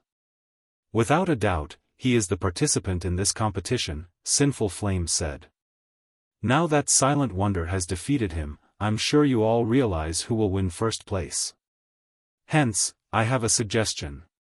Rather than waste time with the rest of the qualifying matches, why don't we host a more meaningful competition? Indeed. It doesn't make much sense to continue the qualifying matches. Read latest chapters at Wuxia World. Going straight into the main event isn't a bad idea. It's a pity that the first match was the most interesting. My seat isn't even warm, yet the competition is already over. Every player in the crowd nodded, agreeing to Sinful Flame's suggestion. Since Silent Wonder had proven herself stronger than Solitary Frost, the top 8 positions were as good as decided. Continuing the qualifying matches would be pointless. It would be much more interesting to proceed to the Peak Experts matches. Since Silent Wonder is the undisputed first-place winner of this competition, according to our regulations, I will face her later. How would you all feel about watching that match? Sinful Flame asked the crowd once the audience had agreed to his first suggestion. Chapter 2606, There are many who are stronger than me. Sinful Flame's question shocked every member of the audience. What? Sinful Flame is actually eager to fight Silent Wonder? He hadn't seemed very interested in when he had expected to face Solitary Frost, yet he looks like he's looking forward to the fight with Silent Wonder. Just how strong is she to get a reaction like this from him? Could Sinful Flame intend to learn more about his mana body by fighting Silent Wonder? The man's sudden suggestion took everyone by surprise. Although Silent Wonder's combat power had been astonishing, her combat standards were significantly weaker than Solitary Frost's, not to mention Sinful Flame. The only advantage she had was her fully unlocked mana body. That advantage was also the only reason anyone could think of that would pull such a reaction from Sinful Flame. Even now, no one knew how many experts with fully unlocked mana bodies the various superpowers had, if any. Most of the superpowers Tier 3 experts hadn't even begun to unlock their mana bodies. Of course, one might make some progress if they fought a player who had unlocked their mana body's full potential. What is Sinful Flame thinking? He's challenging a junior? Duan Hanshan could only glare at Sinful Flame, furious over the man's spontaneous act. Silent Wonder's victory over Solitary Frost had already boosted the Long family's prestige. The outcome practically ensured the family would retain its right to rule over Azure. By challenging Silent Wonder, Sinful Flame would only elevate the Long family's reputation further. This would definitely drive many of the guild's neutral elders and grand elders to the Long family side. Meanwhile, Yan Xiaoqian stared from a nearby stage, similarly stunned. How did things turn out like this? When it combat, Yan Xiaoqian had always been more talented than Silent Wonder. After training with Violet Sword, she had even grown beyond seeing Silent Wonder as a serious opponent. However, it turned out that she had been seriously overestimating her abilities. Not only was Silent Wonder much stronger than her, but one of Azure's old legendary individuals also wanted to challenge the Elementalist. This won't do. I must stop him. Otherwise, the Long family will become unstoppable in Azure. Duan Hanshan snarled, quickly contacting the competition's deputy referee. Just as the deputy referee, an elder working under the Duan family, was about to interfere, the spectators broke into cheers. You have my support, Sinful Flame. Stop wasting time and get this started. While I wouldn't have minded watching Solitary Frost face Sinful Flame, seeing the old man fight an expert with a fully unlocked mana body will be awesome. This is beyond awesome. This will go down in God's Domain's history as a classic match. We'll get to see them pit power against technique. After their momentary shock over Sinful Flame's proposal, the various spectating Powers members fervently voiced their support for his decision. Many people even began to shout, demanding Sinful Flame begin his match against Silent Wonder immediately. Good. Since the audience approves, what of our various elders? Sinful Flame asked, turning to address the various shareholder families' elders and grand elders, who were in the midst of trying to stop him. The audience followed his gaze, staring at the elders and grand elders, silencing them into complacency. If they dared to refuse Sinful Flame, they'd have to answer to everyone in the arena. Damn it! Sinful Flame is insane. Duan Hanshan turned ashen when he heard Sinful Flame's nonchalant question. Forget it. Let them fight, a white-haired old man in black robes said as he approached Duan Hanshan. This isn't necessarily a bad thing, in any case. Sinful Flame might have raised that little girl standing, but if he kills her instantly, all of the glory the Long family just gained will be forgotten. Realizing the old man was right, Duan Hanshan and the various families' grand elders stopped trying to object. Since Elder Flame and the audience are so eager, this will be simple, Duan Hanshan said after calming down. He then looked at Sinful Flame and said, however, we need Wonder's agreement first. She just finished a match, and I'm afraid fighting a senior such as yourself so soon after. Sinful Flame nodded in response. His goal was very simple, he wanted to fight Silent Wonder. Some things could only be experienced firsthand, after all. He wanted to face the girl at her peak. However, before Sinful Flame could speak up, a crisp voice interrupted him. I'm fine. Besides, I'd actually enjoy a proper fight against Elder Flame to test the extent of my development, Silent Wonder said. Long Wuxiang, who watched from the stands, began to grow nervous. Why is this girl so foolish? That old ice demon is clearly provoking her. Anxiously, Long Wuxiang said, this won't do. I need to warn her. Even if the elders gave Silent Wonder some time to recuperate, it wouldn't be long, and even if she recovered all of the stamina and mana she had used during the prior match, her concentration couldn't recover that quickly. In a battle between high-caliber experts, concentration was more important than anything. Without her full concentration, this match might end as quickly as it began. If that happened, the glory Silent Wonder had earned for her family with her last victory would vanish. Long Wuxiang didn't have enough time to contact Silent Wonder before Sinful Flame returned his attention to the young woman, however. Girl, while your fight with Solitary Frost was short, you expended a considerable amount of your concentration. I wish to fight you at your peak. I don't want to fight just for the sake of winning. I won't fight you in such a state. You best take some time to rest, Sinful Flame calmly said. Please, rest assured, Elder Flame. My match with Solitary Frost hadn't cost much effort. I don't need to rest, Silent Wonder definitively replied. Meanwhile, Solitary Frost, who had just resurrected below the stage, nearly fainted from rage. How arrogant! Silent Wonder was far too cocky. Even the spectating crowd seemed displeased with Silent Wonder's comment. While her match with Solitary Frost hadn't lasted long, it had been a soul-stirring battle, yet Silent Wonder spoke as if she hadn't given it her all. While it's good to be confident, Wonder, I don't want to hear any excuses when you lose too quickly, Duan Hanshan warned her softly. You worry too much, Elder Hanshan. A loss is a loss. I won't offer any excuses. Moreover, I haven't had enough training. There are many people in the guild who are stronger than me, even though we're the same age, so defeat wouldn't be unusual for me, Silent Wonder said. With her statement hanging in the air, the entire arena fell silent. Read latest chapters at Wuxia World. Ew, Silent Wonder is so already strong, yet she's saying that Zero Wing has members that are even stronger and around the same age?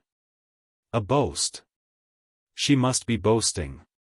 The various super guilds don't even have many players that can rival Solitary Frost, much less Silent Wonder. That's right. Zero Wing might be quite famous in the East, but it shouldn't be able to nurture talents as well as super guilds. Azure's various shareholder families refuse to believe Silent Wonder's claim, glaring contemptuously at her. Since that is the case, I have a suggestion. Seeing as Wonder's concentration hasn't fully recovered, why don't we send one of Zero Wing's young talents in her place? I'm sure Elder Flame will still benefit, and didn't she just say that her guild has plenty of youngsters that are even stronger than her? Duan Hanshan suggested, sneering at Silent Wonder. Chapter 2607, Zero Wing's Young Talent. When Duan Hanshan finished speaking, the arena fell silent again. None of them had ever dreamed that he'd suggest such a thing. Vicious. Truly vicious. It'll be very hard for Silent Wonder to take back her claim now. It's her own fault for boasting. She actually gave Old Ice Demon a chance to strike. I wonder if she'll stick by what she said. Zero Wing must be freaking out right about now. Azure's various shareholder families snickered at the young woman on the first stage. They acknowledged that she had become much stronger than they were, but excessive bragging was annoying. The family's younger members found it particularly obnoxious. These younger members hadn't had anything against Silent Wonder, but now that she had insulted them, they were eager to watch her make a fool of herself. Meanwhile, excitement shot through the audience like lightning. They couldn't wait to see how Silent Wonder would get herself out of this predicament. This is interesting. Zero Wing is the guild that arrived aboard a flying ship, right? I wonder if Zero Wing is as strong as Silent Wonder claims? If it is, this upcoming match will be quite a spectacle. It's definitely just an empty boast. Silent Wonder will likely fumble as she tries to take back her words. I doubt we'll see a match between Zero Wing and Sinful Flame. Sinful Flame is a legend in the Azure Chamber of Commerce. The fact that he's willing to face one of Azure's up-and-coming talents is already a miracle. He'll likely refuse to fight an outsider. Curious, the audience turned to Sinful Flame. Sinful Flame was quite famous in the virtual gaming world, but he rarely fought other players. The challenge he had issued Silent Wonder was already an incredibly rare opportunity. Trying to convince him to fight an unknown outsider would likely be a major challenge. As everyone expected Sinful Flame to refuse, he turned to Silent Wonder and asked in earnest, "Are you telling the truth?" The crowd turned their gaze to Silent Wonder. This was her chance to retract her previous statement. If she claimed it had been a joke, she could get away with just a little embarrassment, but if she insisted, her prestige would go down the drain. It's true. If Elder Flame doesn't mind, you can challenge one of them, Silent Wonder said, nodding. Everyone shook their heads in disapproval. Sinful Flame had given her an opportunity to save herself, yet she chose to stick with her claim to elevate Zero Wing's reputation. Ha ha ha. Xiao Qian, Silent Wonder must really be insane. Does she think Zero Wing is God? Does she think that just any random young talent can fight Elder Flame? The female, Tier 3 assassin said, laughing. However, Yan Xiaoqian, who stood on the stage next to the female assassins, did not respond. She knew that Zero Wing indeed possessed a monster capable of fighting Sinful Flame. That person was Zero Wing's guild leader, Black Flame. Black Flame was an individual that even Adolphe, the light saint of Divine Tribe, had to treat prudently. If Black Flame wished to salvage Zero Wing's reputation, he might actually face Sinful Flame. While Silent Wonder's reply surprised the crowd, Sinful Flame's eyes glowed with excitement. He then turned his gaze toward Zero Wing's members and asked, "May I know if anyone from Zero Wing is willing to take Wonder's place?" Sinful Flame's question hadn't been loud, but every word was laced with determination and power. He was obviously serious, and there was even a hint of anticipation in his tone. What? They're really going to fight? This is interesting. I wonder who Zero Wing will send? I've heard that Zero Wing's guild leader is extremely powerful, despite being relatively young. He is also one of the top 30 experts on the God's Domain experts list. It would be awesome if these two fought each other. The audience was beside itself, all too eager to watch the upcoming match. Everyone looked up to the top 30 experts on the God's Domain experts list. However, most players didn't get the chance to meet these experts, let alone watch a match between two of them. God's Domain was incredibly large, and barring special circumstances, the top 30 experts rarely crossed paths. The various major powers in the spectator stands weren't the only ones curious to see who Zero Wing would send to face Sinful Flame. Duan Hanshan was just as interested. In Duan Hanshan's opinion, the only person Zero Wing could send was Black Flame. During the alchemy competition, Black Flame had shocked everyone with his identity as a Tier 3 Sword King. Even the Long family's Long Xianglong had been forced to admit defeat. Since he had reached Tier 3 far sooner than anyone else, he was incredibly powerful. Based on appearances, Black Flame shouldn't be much older than Silent Wonder. Normally, as Zero Wing's guild leader, Black Flame wouldn't casually take action, but he might accept Sinful Flame's challenge to protect his guild's reputation. He was, after all, the only member of Zero Wing who could put up a fight. During the time the Long family and Duan family wondered if Black Flame would make a move, Xiaofan turned to the lithe figure beside him. "Violet, go fight him." "Understood." After a brief conversation, the woman beside Xiaofan bounced down from the spectator stands and onto the stage. She radiated the sacred aura unique to clerics. Is Zero Wing looking down on Sinful Flame? They're sending a cleric to fight? Everyone was shocked as they watched Violet Cloud make her way to join Sinful Flame on the stage. They never thought that Zero Wing would pull such a move. Even Azure's various shareholder families were astonished. Zero Wing was insane. While the cleric class played a role in combat, battle wasn't the class's priority. Sending a cleric against Sinful Flame, Azure's publicly acknowledged strongest member, was a mockery. Although Violet Cloud hid her statistics with a black cloak, she didn't bother to conceal her appearance. Everyone could clearly see that she was much younger than Silent Wonder, still a teenager. Not only had Zero Wing sent a cleric to face Sinful Flame, but she was also just a young girl. This was a blatant insult. Zero Wing is dead for sure now. Even if Silent Wonder's boast is true, does the guild have to send such a young lady to fight? Elder Flame must be furious. The female, Tier 3 assassin covered her eyes with a hand. She could bear to watch what would happen next. Sinful Flame had always been a serious fighter, and to improve his skills, he pushed himself so hard that others thought him a lunatic. One could easily imagine how enraged Sinful Flame must be with Zero Wing mocking his strength. The man would definitely vent his anger out on Violet Cloud with a good beating. Read latest chapters at Wuxia World. Sinful Flame chose this moment to release his aura, which burst from him, spreading to his surroundings like a powerful tsunami and threatening to devour all in its path. Even Solitary Frost, who stood below the stage, felt suffocated as he bathed in Sinful Flame's aura. So, this is our guild's strongest expert.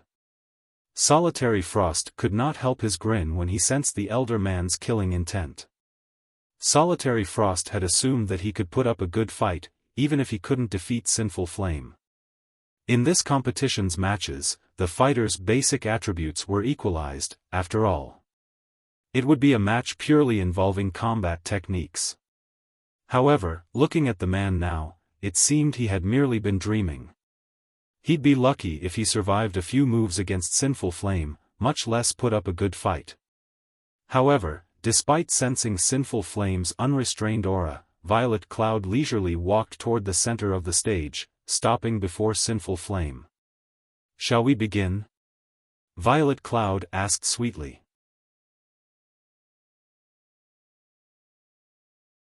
Chapter 2608, Match between monsters. The entire arena momentarily fell silent at Violet Cloud's words as everyone stared at the cleric girl in astonishment. Is she tired of living? Sinful Flame had already made his dissatisfaction with this upcoming match very clear through his behavior. If not for him serving as the host of this important competition, everyone was certain he would have slaughtered her already. While this was only a fighting competition without any death penalty, Sinful Flame could kill his opponent any way he wanted.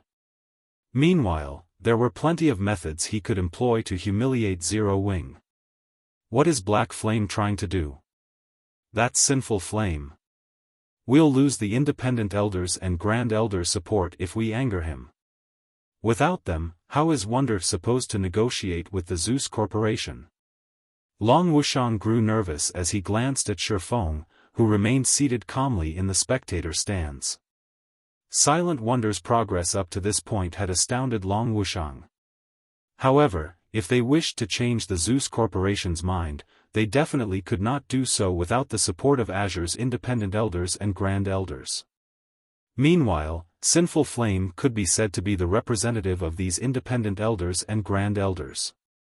By sending a cleric to fight Sinful Flame, Zero Wing would not only suffer a humiliating defeat at Sinful Flame's hands but also thoroughly offend the man. This was the height of foolishness. At this moment, let alone Long Wuxian, even the members of the other shareholder families were at a loss for words at this situation. While it might seem a little shameful, Black Flame clearly could have stepped up to fight. In that case, Sinful Flame would enjoy himself thoroughly and more or less support Silent Wonder. However, as if thinking that it hadn't been arrogant enough, Zero Wing had actually sent a young cleric out. The guild had to be tired of living. Meanwhile, as everyone was saying a silent prayer for Violet Cloud, Sinful Flame put some distance between himself and the young cleric. "You attack first. I'll give you only one chance. Let me see whether you are as strong as Wonder said. If you turn out to be a sham, I'll let you have a taste of hell." Sinful Flame said coldly as he looked at Violet Cloud. "I can attack first?" Violet Cloud asked strangely. "That's right. If your performance doesn't meet my expectations, I'll make you regret ever standing on this stage." Sinful Flame confirmed, nodding. "Then, I'll really attack now," Violet Cloud said tentatively, seeking confirmation once more. "Stop with all the nonsense. I already said I'll let you attack first, so do it. This is your only opportunity." After Violet Cloud repeatedly sought confirmation, Sinful Flame very nearly lost what little patience he had left. However, before Sinful Flame could finish his words, Violet Cloud suddenly took out her staff and started chanting an incantation. Immediately, with Violet Cloud as the center, a silvery gray, twofold magic array appeared on the stage and sucked in a massive amount of mana from the arena. After this phenomenon continued for 3 seconds, the ambient mana inside the venue had become distinctly thinner. Before anyone could react to this drastic change, 22 shadow blades appeared around Violet Cloud, rotating around her and making her look like the goddess of darkness incarnate. The cleric also released a frightening aura rivaling that of mythic monsters of the same level. Everyone inside the arena could sense their basic attributes decreasing rapidly. Is she a monster? What kind of domain skill is this? Aside from my basic attributes, I can also feel my physique getting heavily suppressed. It's as if this entire space is rejecting my existence. Everyone was stunned by this situation. After all, Violet Cloud looked nothing like a sacred cleric now but more like the embodiment of darkness. Moreover, everyone could clearly sense that the space within the entire arena currently centered around her. It was as if she could decide the life and death of everything inside the venue with just a thought. Before everyone could properly react to this situation, Violet Cloud looked at Sinful Flame, 40 yards away from her, and said, "I'll start now." After saying so, she lightly waved her staff. The 22 shadow blades immediately transformed into a black hole that shot towards Sinful Flame. Bronze Combat Technique, Spatial Smash. In the next moment, everything in the wake of this black hole was reduced into nothingness. The black hole's destructive power was something not even a mythic monster of the same level could receive. A bronze combat technique? How is this possible? When Duan Hanshan saw this scene, he gaped in shock. It was simply impossible for players to exhibit power at the Tier 4 standard just by relying on an ordinary Tier 3 spell. The only explanation for this situation was that Violet Cloud had executed a bronze combat technique. As to why Duan Hanshan assumed the combat technique she used was at the bronze rank instead of the advanced rank, it was because only bronze combat techniques could grant players the power to transcend tiers. However, mastering a bronze combat technique was simply too difficult. In fact, most domain realm experts in the game still hadn't managed to do so. Now, however, a little girl who was only at the Void Realm had actually executed a bronze combat technique successfully. This was simply incredible. At this moment, Solitary Frost was also astonished by this scene. A bronze combat technique. Even until now, he still hadn't managed to master a single bronze combat technique, yet a little girl much younger than himself had. Moreover, Violet Cloud had even executed her bronze combat technique so perfectly. Now, Sinful Flame's only option was to receive her attack directly. There was simply no way he could dodge that attack of hers. Splendid. When Sinful Flame first saw the approaching black hole, surprise flashed in his eyes. In the next moment, though, excitement replaced that surprise. He swiftly unsheathed the 2 longswords he carried on his back and merged them into a great sword. He then swung the great sword at the empty space before him. Tier 3 Taboo Skill, Space Tearing Blade. Advanced Combat Technique, Quadruple Phantoms. In the next moment, a frightening amount of mana burst out of the great sword. As Sinful Flame swung the great sword, the weapon split into 4 copies of itself before merging once more, the merged weapon cutting apart even space itself. Boom! When sword and black hole collided, a powerful explosion shook the entire arena. For a moment, a violent quake rocked the venue, the intense shockwave sending the players standing below the stage, stumbling several steps back. A 30-yard wide crater also appeared on the mana or stage. To everyone's surprise, though, both Sinful Flame and Violet Cloud emerged unscathed from the clash. Crap! Who is she?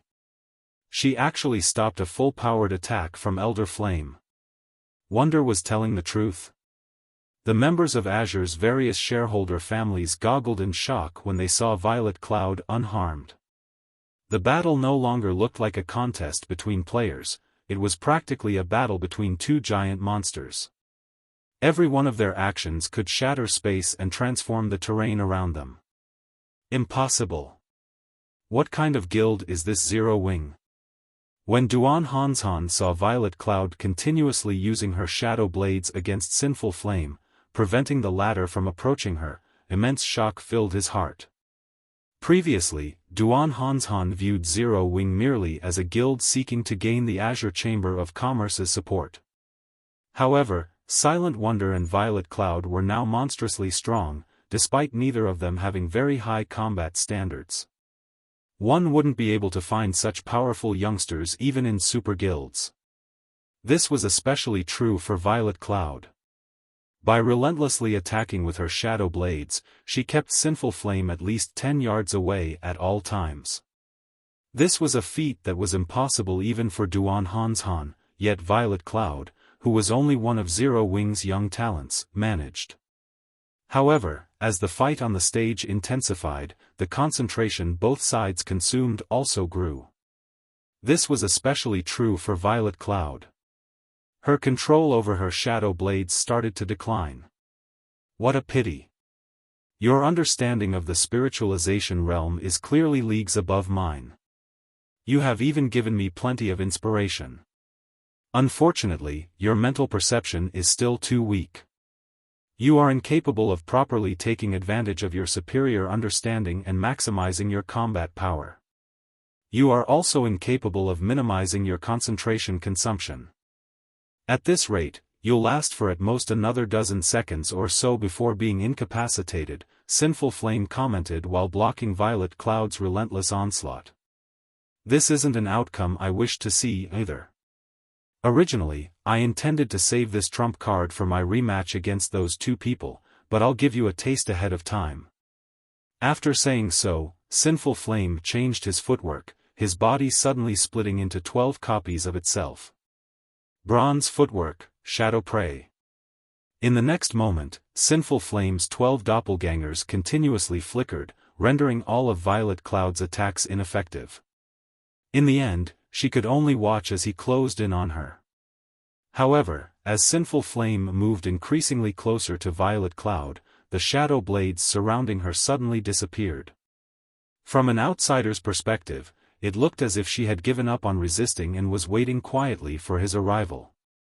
What's going on? Did she give up?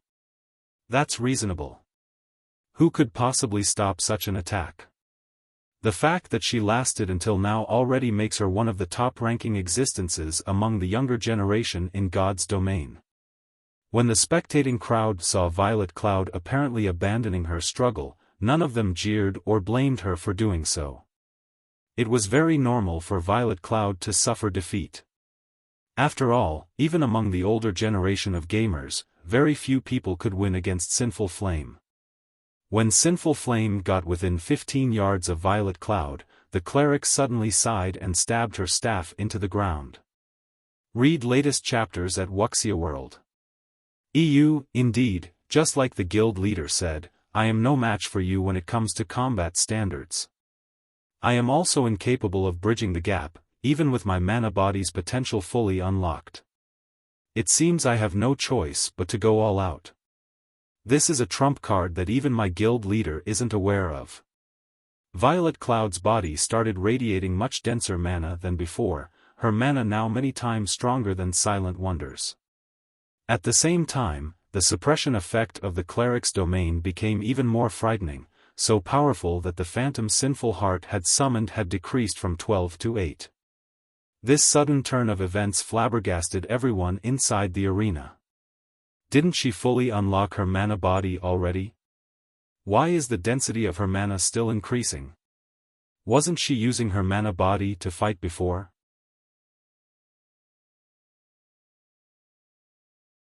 Chapter 2609, Breaking Through the Limits. Upon sensing the powerful torrent of mana spilling forth from Violet Cloud's body, let alone the peanut gallery, even Xiaofan, who had been sitting calmly in the spectator stands all this time, revealed a look of astonishment on his face. Mana burst? Violet actually broke through the limit so quickly? Xiaofan muttered to himself in shock as he gazed at Violet Cloud, his shock much greater than what anyone else present in the arena felt. Breakthrough? Guild leader, what did Violet break through? Aqua Rose, who had overheard Xiaofang's mutterings, could not help asking. From Xiaofang's reaction, she deduced that he knew what Violet Cloud had done to become so powerful. At this moment, Aqua Rose wasn't the only person curious about this situation. The other Zero Wing members also turned to Xiaofan with eyes wide with interest. They all wished to know what Violet Cloud had done to boost the density of her mana to such an extent, surpassing even that of ordinary tier 4 NPCs. Violet broke through the shackles of the mana body, surpassing the 100% limit and entering a new realm, Xiaofan explained when he saw the looks of anticipation everyone was giving him. Breaking through the limits of the mana body was something he longed to accomplish. It would improve his chances of completing his tier 4 promotion quest and the Divine Dragon's trial. However, he never thought that Violet Cloud would actually beat him to it. He also had to admit that Violet Cloud was truly talented. Her reaching tier 6 in the past had definitely not been a fluke. She was far more talented than the expert players who had reached tier 6 with the help of a guild. Guild leader, doesn't the mana body reach perfection after hitting 100% potential? How can it go beyond 100%? Fire Dance asked in astonishment. After her mana body reached 100% potential, Fire Dance had gotten a sense of perfection from it. When she manipulated her mana body and used skills and spells with it, she felt that there was no longer any room for improvement.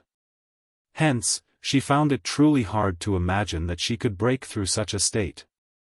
At this moment, aside from Fire Dance, Gentle Snow, Alluring Summer, Shadow Sword, Cola, and the others were also puzzled. Their mana bodies should have achieved perfection after reaching 100% potential. Even if the mana bodies could still improve, that should only happen after they had broken through the tier 3 bottleneck and reached tier 4. I believe some of you have achieved a completion rate beyond 100% when using skills and spells. Similarly, 100% potential is not the end for the mana body, but a new beginning. Only, the difficulty of unlocking a mana body past the 100% threshold is much greater. You can say that not even one player out of 10,000 tier 3 experts is capable of it, Xiaofan explained as he gazed at Violet Cloud with some yearning. Although I don't know how far beyond the limit Violet managed to go, it seems this fight is over. Over? Can Violet win this match? Aqua Rose asked. When she heard Xiaofan saying so, she returned her attention to the stage Violet Cloud and Sinful Flame stood on. At this moment, the suppression from Violet Cloud's domain skill had reduced the number of phantoms Sinful Flame created from 12 to 8. This meant a 30% decline in Sinful Flame's combat power, at the very least. Even so, Violet Cloud's chances of winning still weren't good. After all, she still had to deal with a considerable number of phantoms. She might be able to slow down Sinful Flame's approach, but she wouldn't be able to stop him from reaching her. Meanwhile, so long as a magical class allowed a melee class to get within attacking range of them, the battle would be as good as over. It might be a different story if Violet Cloud's opponent weren't a melee player but a magical class player instead. In that case, victory would definitely be possible. After all, the mana Violet Cloud currently exuded was incredibly frightening.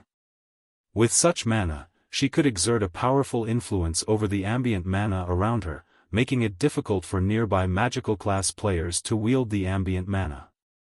She would have an overwhelming advantage over her opponent. Unfortunately, not only was Sinful Flame a melee player, but his class was the peak hidden class, Shadow Knight. The Shadow Knight class was like a fusion of the Assassin, Berserker, and Guardian Knight classes. It possessed the agility of Assassins, the strength of Berserkers, and the defense of Guardian Knights. To top it all off, Sinful Flame also had incredibly high combat standards. These were the reasons why Sinful Flame was publicly acknowledged as the strongest player in the Azure Chamber of Commerce. With such an opponent, Aqua Rose found it inconceivable that Violet Cloud could win. After all, stronger mana simply made Violet Cloud's skills and spells more powerful. However, skills and spells that couldn't land on their targets were useless. At this moment, Aqua Rose wasn't the only person with such thoughts. Everyone spectating this fight shared similar thoughts. After all, this was common sense in God's domain. While having powerful mana was indeed helpful to players, this advantage came into play mainly when dealing with monsters. Amazing! You are actually capable of elevating your combat power that much. With just this move, you can confidently seat yourself among the top 3 of God's domain's younger generation. Sinful Flame praised when he saw the eruption of mana from Violet Cloud. However, he did not stop his actions in the slightest. On the contrary, he further sharpened them instead. When Sinful Flame got within 10 yards of Violet Cloud, he split his great sword into 2 long swords again and brandished them to create over 24 phantom snakes. Not only was every phantom snake incredibly nimble, but they also accurately struck at Violet Cloud's blind spots and vital points, leaving her no room to dodge or block at all. Tier 3 Skill, Shadow Assault. Advanced Combat Technique, Phantom Snakes. Sinful Flame had perfectly integrated his Tier 3 skill with his advanced combat technique, his attack making it seem as if more than 24 Grand Lords were attacking Violet Cloud simultaneously. Upon seeing this, everyone could not help but gasp. Is he still human? He's actually capable of launching over 24 attacks rivaling the power of a Grand Lord simultaneously. Who could possibly stop that? So, this is Sinful Flame's trademark move, technique integration. If I could learn even a portion of this technique, it would be unbeatable in a kingdom. But that girl from Zero Wing really is amazing. She's forced Sinful Flame to reveal his trademark move time after time. Even if she loses, she'll still rank at the top among God's domain's younger players. Although the members of the various spectating powers were in awe of Sinful Flame's techniques, they also felt admiration and envy for Violet Cloud. After all, despite her youth, Violet Cloud was pressuring a legendary individual like Sinful Flame. With such talent, Violet Cloud's future would definitely be dazzlingly bright. Given a few more years, she might become a legendary individual herself in the virtual gaming world. Meanwhile, when the 24 or so phantom snakes arrived within 1 yard of Violet Cloud, the cleric finally made a move. Disappear. Violet Cloud commanded in a low tone. Every phantom snake trying to attack her instantly vanished. Before anyone could react to the situation, the dense mana surrounding Violet Cloud transformed into shadow blades once more. This time, however, Violet Cloud had summoned 36 shadow blades. Moreover, every shadow blade left behind a pitch-black wake as they rotated around Violet Cloud. Spatial tears? Impossible. Everyone was stunned at the sight of the shadow blades rotating around Violet Cloud. The power of the shadow blades Violet Cloud summoned previously had merely rivaled that of Grand Lords. Only when she executed a bronze combat technique using the shadow blades had she exhibited power at the Tier 4 standard. However, executing bronze combat techniques consumed a lot of concentration. Hence, Violet Cloud couldn't execute Tier 4 attacks any time she wanted. She had to wait for an opportunity to land a decisive blow. Now, however, every one of her shadow blades carried power at the Tier 4 standard. The increase to her combat power was simply unfathomable. In other words, even without resorting to a combat technique, Violet Cloud could casually unleash attacks at the Tier 4 standard. Moreover, she now had 36 shadow blades under her command. At this moment, let alone the spectating audience, even Sinful Flame himself could not help being stunned by this situation. During the brief instant Sinful Flame was dazed, the 36 shadow blades surrounded him and stopped just an inch away from him. Now, any strange movement on his part would bring his body into contact with the shadow blades, subjecting him to a Tier 4 attack. Read latest chapters at Wuxia World. However, Violet Cloud did not do anything more. She simply restrained Sinful Flame at his current position and looked at him quietly. "Ha! You really hid your strength deeply, little girl." "Alright, I admit defeat," Sinful Flame sighed when he saw that sneaking out of the Shadow Blade's encirclement was impossible. Previously, Violet Cloud could execute only one Tier 4 attack at a time, so he could still put up a fight. Now, however, the young lady controlled 36 Shadow Blades carrying power at the Tier 4 standard. Moreover, judging by the girl's complexion, controlling the blades apparently did not require much concentration. With this, he really had no way to continue fighting. As soon as Sinful Flame admitted defeat, the stage bell rang, signifying the end of the match.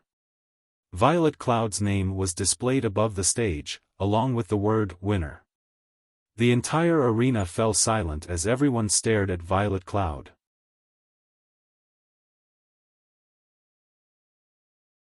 Chapter 26:10, Frightening Zero Wing. I'm dreaming, right?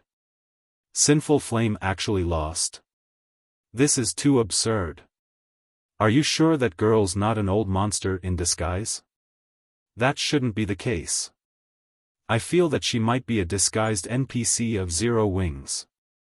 Otherwise, how could a measly Tier 3 player control 36 blades with power at the Tier 4 standard? It took a long time for the match's results to sink in. However, when everyone snapped out of their daze, they could not help but question this match, feeling that Violet Cloud wasn't human. Sinful Flame's strength was deeply rooted in everyone's hearts. Nobody present had believed that Violet Cloud could defeat him. In fact, they had initially doubted that she could even get him to take her seriously. However, Violet Cloud had not only gotten Sinful Flame to use his full strength but even defeated the man. Moreover, she had achieved such an overwhelming victory that Sinful Flame couldn't retaliate and had no choice but to concede the battle. The spectators couldn't wrap their heads around the thought of such a huge disparity in combat power between Violet Cloud and Sinful Flame. Sinful Flame represented the very apex of players in God's domain, yet a little girl in her teens just surpassed this apex, and had even done so in a situation where both sides possessed equal basic attributes. Violet Cloud's achievement defied common sense. While everyone present had seen geniuses before, even those geniuses had their limits. Violet Cloud could no longer be considered just a genius. After all, her achievements were simply impossible for current players. At this moment, let alone the various spectating powers, even the members of Azure found this situation unbelievable. This was especially true for Solitary Frost and Duan Hanshan, who stood below the stage. Wonder wasn't bluffing. When Solitary Frost thought back to the words Silent Wonder said before, he was stunned. What kind of guild is this Zero Wing? When Silent Wonder declared that there were much younger and stronger people than herself in Zero Wing, Solitary Frost had felt that she was only trying to advertise and uplift her guild. Back when he was undergoing training at Violet Sword, he had sparred with many of Violet Sword's young talents. However, less than a handful of them managed to put up a fight against him, much less defeat him. The fact that Silent Wonder surpassed him was already a miracle. Moreover, even on the Eastern continent, Zero Wing was only a pseudo-superpower. How could such a guild nurture a youngster that was stronger than Silent Wonder? Now, however, it was proven that not only had Zero Wing produced a youngster that was much stronger than Solitary Frost, but the youngster in question was even stronger than the legendary Sinful Flame. How can a little girl from Zero Wing become that strong? Could this be why the Long family insists on letting Silent Wonder remain in Zero Wing? When Long Wuxiang thought back to how he was planning to negotiate with Zero Wing to have it stop hindering Silent Wonder's future, he found his thoughts laughable. Meanwhile, as everyone was expressing doubt and astonishment over this match, Sinful Flame walked up to Violet Cloud. "I don't care what others say, I am sincerely convinced of my loss," Sinful Flame said earnestly as he looked at Violet Cloud. "Only, may I ask you a question?" "What is it?" Violet Cloud asked. Since Sinful Flame was so open-minded about his defeat, she did not refuse his question. Upon hearing Violet Cloud's response, Sinful Flame quickly asked, "How did you manage to elevate the density of your mana to such an extent just now? Didn't you fully unlock your mana body already?" He was filled with curiosity about Violet Cloud's sudden transformation. At the start of the fight, he had already sensed the mana Violet Cloud's body radiated, which made him absolutely certain she had fully unlocked her mana body already. The spells she used later on only served to confirm his conjecture. However, at the end of the match, the density of the mana she radiated and the power of her spells had further increased by a large margin. He simply couldn't understand how she had accomplished this feat. "It's nothing. I just managed to break through the 100% limit of my mana body, hence, I was able to release much stronger mana," Violet Cloud explained calmly. The fact that the mana body could be unlocked past the 100% threshold wasn't much of a secret. In her opinion, it was only a matter of time before an expert like Sinful Flame accomplished this feat as well. After all, if even she could break through the 100% limit, there was no way Sinful Heart, who boasted much higher combat standards than she did, could not. She had managed to do so much sooner than Sinful Flame only because of the many resources Zero Wing had provided. "You can actually unlock the mana body past the 100% threshold?" Sinful Flame exclaimed in surprise. Currently, he was already close to unlocking 100% of his mana body's potential. In his opinion, 100% should mean perfection. Moreover, the system should have set it to be so, as well. It never occurred to him that the mana body could be unlocked beyond 100%. Violet Cloud's words opened the doors to a whole new world for him. "Then, is there anyone else in your guild that has managed to exceed 100%? Sinful Flame asked. Having experienced the strength players would gain from having a mana body unlocked beyond the 100% threshold, he knew that such players wouldn't be capable of truly fighting against Tier 4 existences. However, they would still be dosed to rivaling Tier 4 existences and were on a completely different level from ordinary Tier 3 existences. I don't know, but there are a few other people who are roughly equal in strength with me. There are also quite a few people stronger than me, Violet Cloud replied after giving the matter some thought. Chapter 26:11, The Flame-Bearer Holy Flame City, Violet Sword's Residence. Inside an ancient castle made out of meteorite, over 50 level 100+ players were currently sparring and training various combat techniques.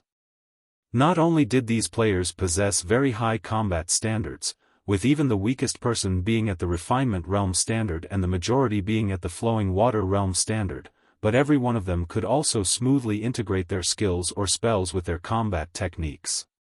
Their level of skill was far superior to ordinary Refinement Realm experts. All of you, work harder. Activating the Ancient Star Castle costs a lot of mana stones, and only a limited number of people can train inside it each time. If you can't pass this week's integration test, then the others waiting in line will replace you, a dark gray armored, middle-aged man with a knife scar on his face shouted as he monitored the players training inside the castle. Instructor Wildfighter, your requirements are too high. Not everybody is like Solitary Frost, able to perfectly integrate advanced combat techniques into our spells in just 1 week, a red-headed woman in blue mage robes, standing beside the middle-aged man, said while shaking her head. I have already lowered my requirements significantly. They only need to gain a basic foundation in integrating advanced combat techniques with skills or spells in 10 days. If it were Solitary Frost, I would have given him 3 days maximum. However, even though they have spent more than half of their given time, these newcomers are still stuck integrating basic combat techniques. It seems the guild's new recruits are becoming weaker with each passing generation, Wildfighter said in dissatisfaction as he eyed the group of players training before him. They are far inferior to our generation. Our generation? The red-headed woman revealed a bitter smile at Wildfighter's words. The commander was the only monster that came out of our generation. I don't think that everyone else in our generation was much better than these newcomers. Why are you being humble? Your talent is not the slightest bit inferior to Solitary Frost's. It's just that you were made to learn too many things at once. In contrast, Solitary Frost's training is very specific. Otherwise, you would have become the commander of the guild's second trump card legion by now, Wildfighter said, rolling his eyes at the red-headed woman. The redhead's name was Crimson Star. She was someone the secret pavilion had nicknamed the Thousand-Hand Witch. At the same time, she was one of the vice-commanders of Violet Sword's strongest trump card legion. In terms of combat standards, she was not the slightest bit weaker than Wildfighter. In fact, if the two of them were to have a duel, his chances of winning would be below 30%. Regardless, it seems you think very highly of Solitary Frost. You even held back during the previous match and let him finish with a draw to boost his confidence and pride, Crimson Star said. Don't say anything about this matter. I might have held back that time but only my trump card. Solitary Frost is still very young, with plenty of room for growth.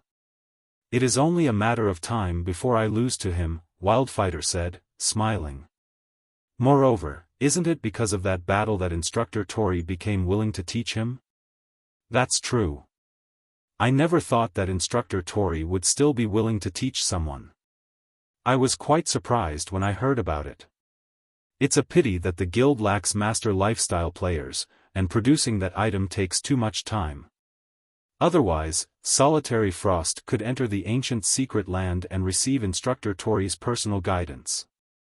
If that happened, he'd definitely be able to beat you once he came out of the secret land, Crimson Star said, nodding in agreement with Wildfighter's words.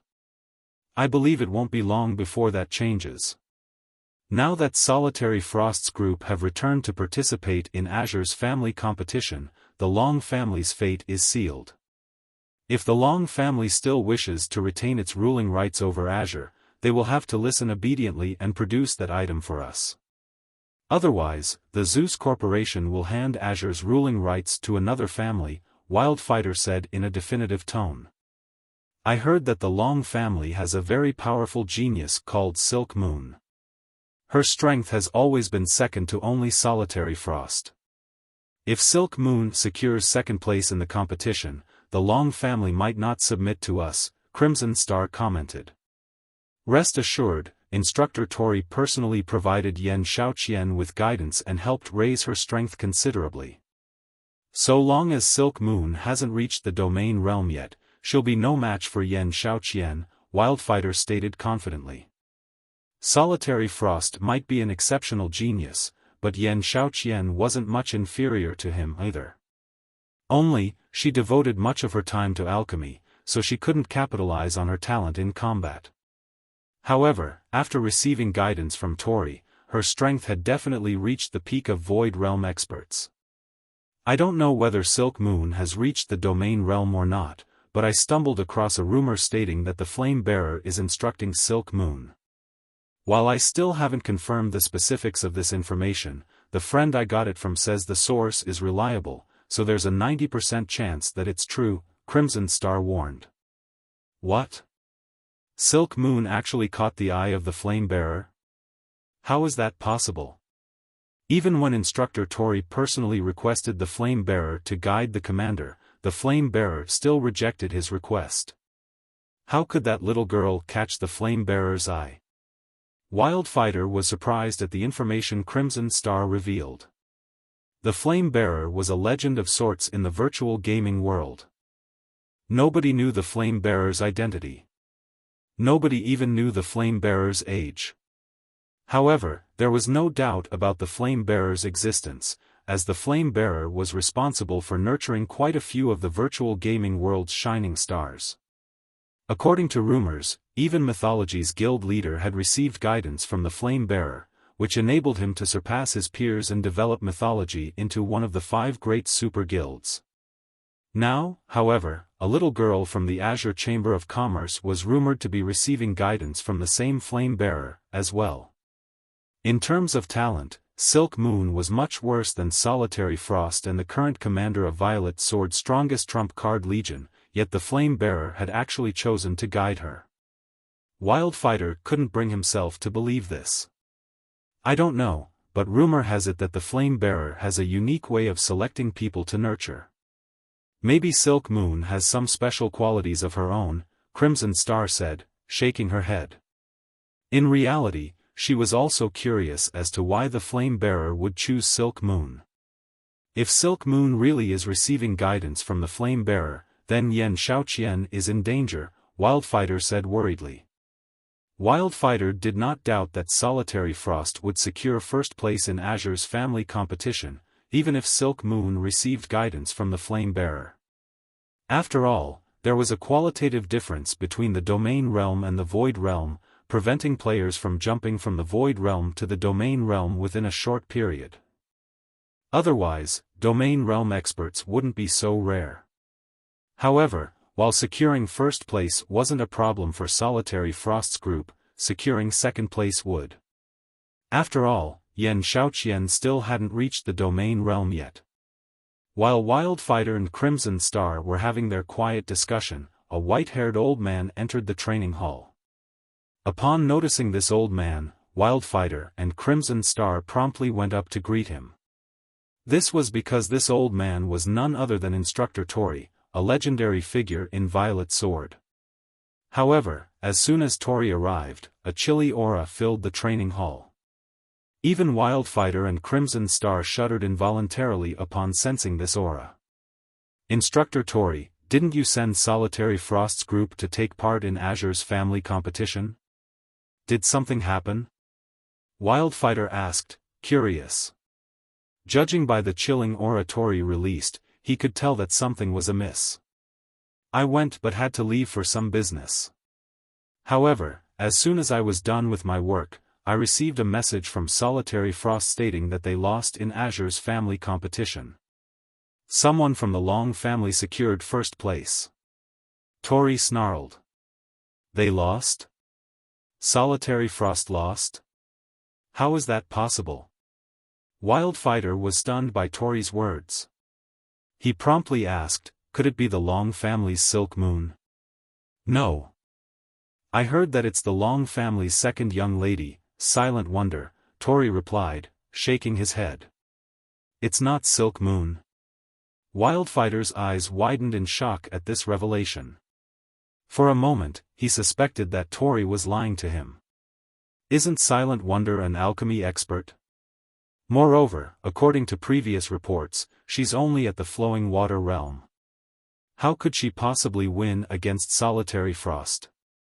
In a competition where only combat standards mattered, how could a Flowing Water Realm expert defeat a Domain Realm expert? Now that the Long family has secured first place, doesn't that mean they will have a stable hold on Azure's ruling rights? Crimson Star asked, frowning. Master Lifestyle players were crucial for Violet Sword's development, especially Master Alchemists. Meanwhile, Silent Wonder, who was only half a step from becoming a Grandmaster Alchemist, was someone Violet Sword urgently needed. You don't need to worry about that. I believe the Zeus Corporation will deal with this matter. When the time comes, the Long family will have to submit, even if they don't want to, Tori said coldly. However, Solitary Frost's group has truly disappointed me. They actually lost to a little girl who hasn't even reached the Domain Realm yet. It seems I have been too lenient toward them. After they return, tell them that they don't have to meet me. Have them properly reflect on themselves. He had never once worried about Violet Sword's plan failing. Moreover, he never imagined that the group would lose to someone with significantly inferior combat standards despite him providing Solitary Frost and the others with direct guidance. This was simply humiliating. Read latest chapters at Wuxia World. EU Wildfighter was shocked when he heard Tori's words. Hurriedly, he tried to persuade Tori, saying, Instructor Tori, isn't this a little, however, before Wildfighter could say anything more, a Tier 3 assassin rushed toward them. Reporting, Someone calling themselves Zero Wings Guild leader has arrived outside our residence and wishes to negotiate with our guild's upper echelon regarding the Azure Chamber of Commerce's matters. Do you wish to meet him? The Tier 3 assassin said respectfully. Zero Wing? Isn't that the guild's silent wonder has been staying at all this time? Wildfighter commented, his curiosity piqued. What are they here for? Could they be here to convince us to change our plans for Azure? An unknown guild wants to meet us. What kind of guild do they take Violet Sword for? Glaring at the Tier 3 assassin, Tori ordered coldly, tell them to get lost.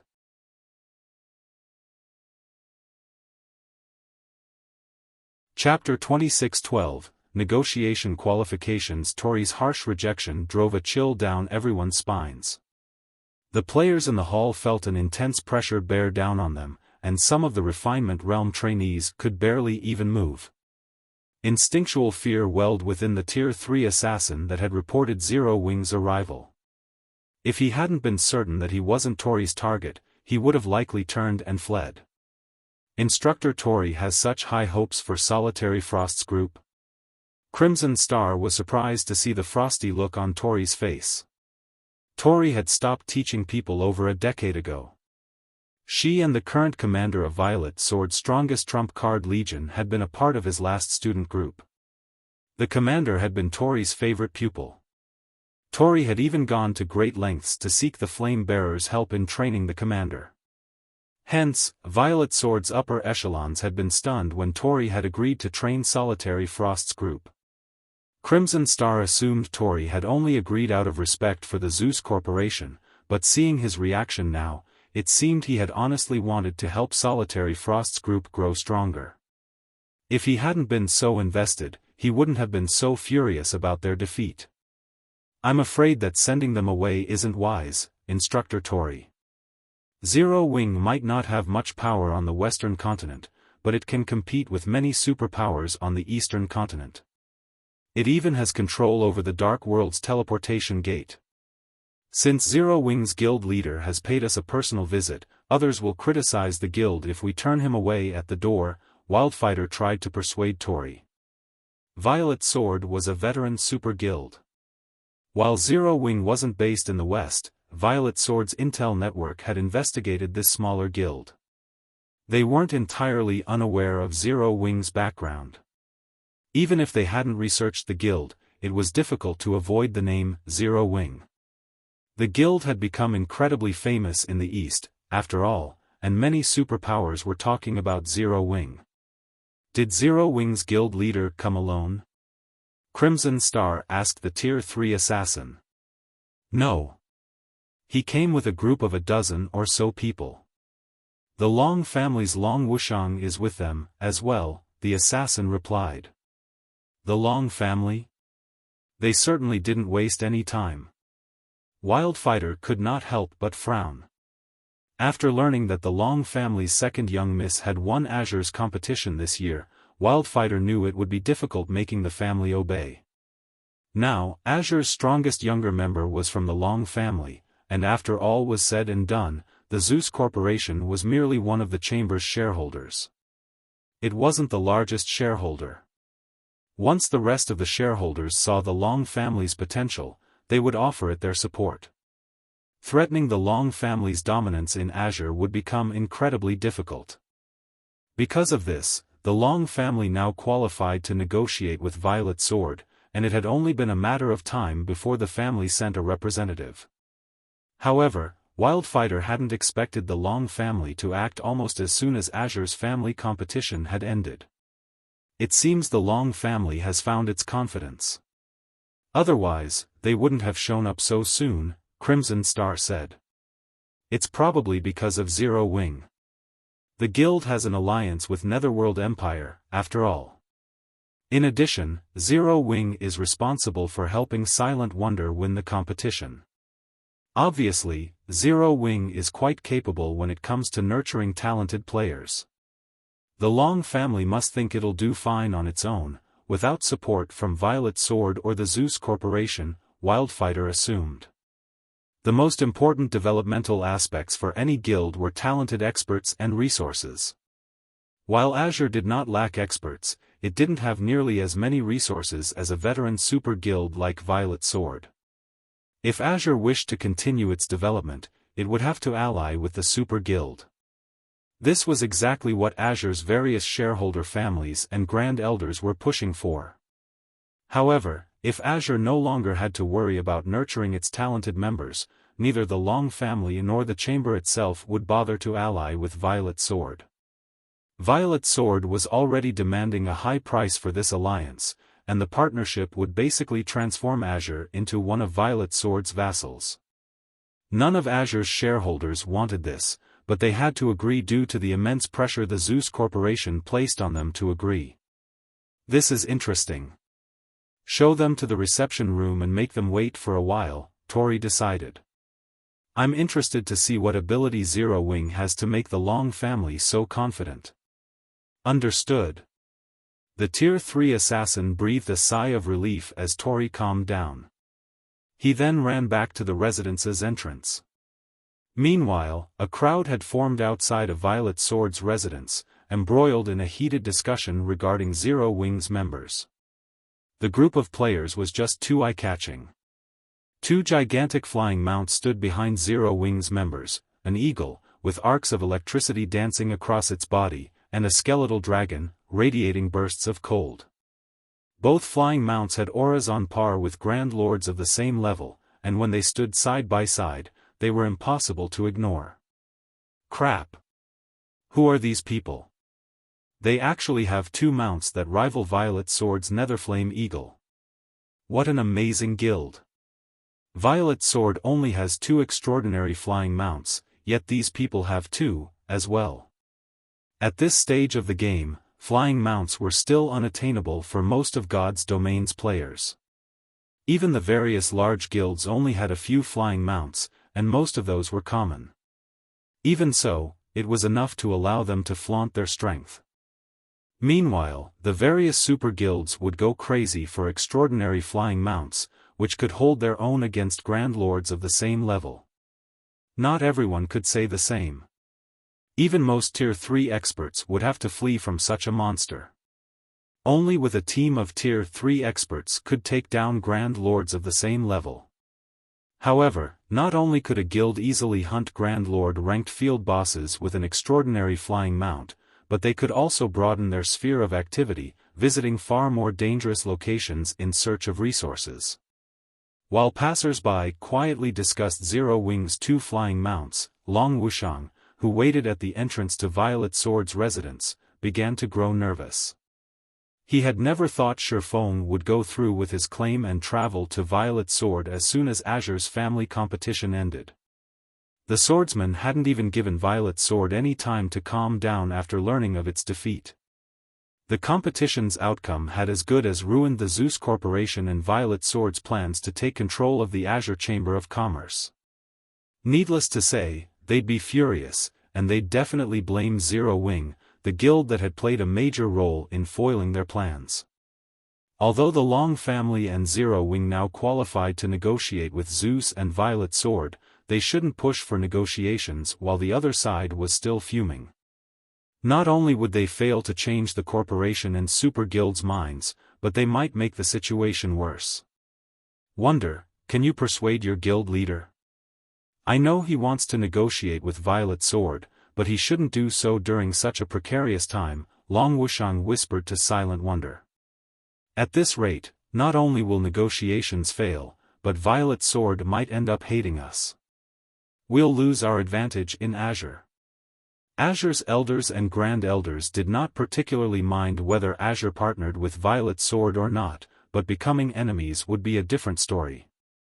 If that happened, everything would be over for the Long family.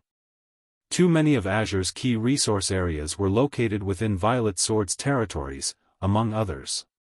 If Violet Sword decided that it no longer cared about those resource areas, the other super guilds wouldn't hesitate to fight to claim the areas. I'll try my best, Silent Wonder said. She agreed with her elder's sentiments.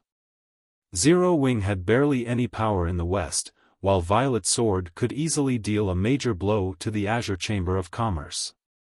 Furthermore, Zero Wing couldn't avoid Violet Sword if it wished to develop on the Western continent. She did not wish to see her guild face Violet Sword's wrath over her. However, just as Silent Wonder was about to approach Xiaofan, a Tier 3 assassin emerged from Violet Sword's residence and walked up to Xiaofan, apologizing, "Sorry for the long wait, guild leader Black Flame. Please, follow me." "Alright," Xiaofan replied, putting away his Thunder Eagle. He then followed the assassin into the residence, giving Silent Wonder no chance to intervene. Upon entering the Super Guild's residence, both Long Wuxiang and Silent Wonder were stunned. Not only were the Violet Sword members in the residence very high-leveled, but quite a few of them were also Tier 3 experts. Moreover, they spotted over 100 Refinement Realm experts with a glance.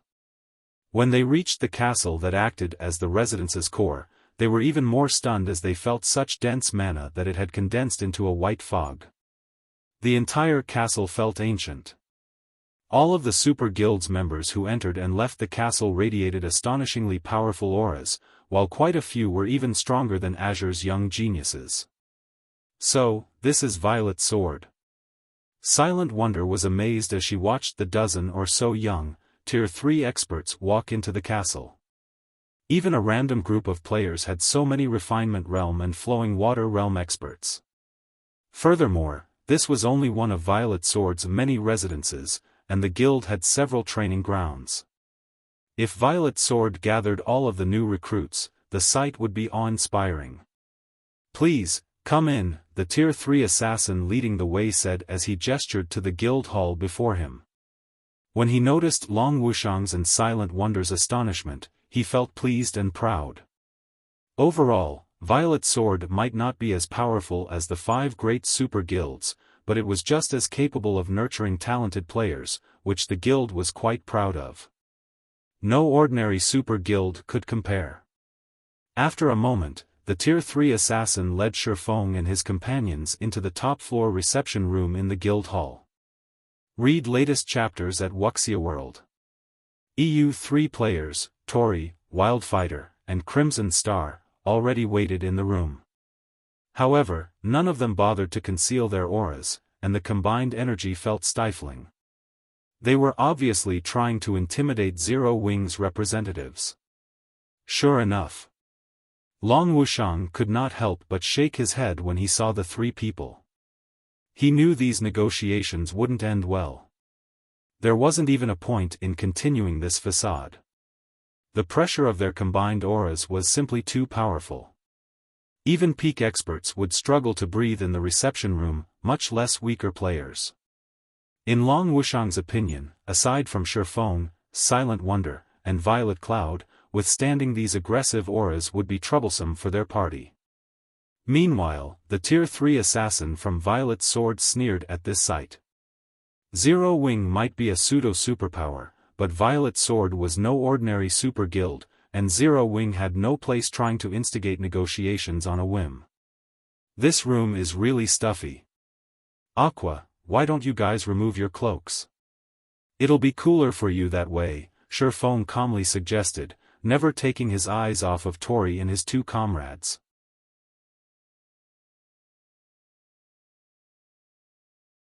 Chapter 26:13, Astonishing Statistics. Zero Wing's potential. Hearing Xiaofang's suggestion, the Tier 3 assassin continued to sneer at the group. Do they think they can withstand the instructor's auras just by removing their black cloaks?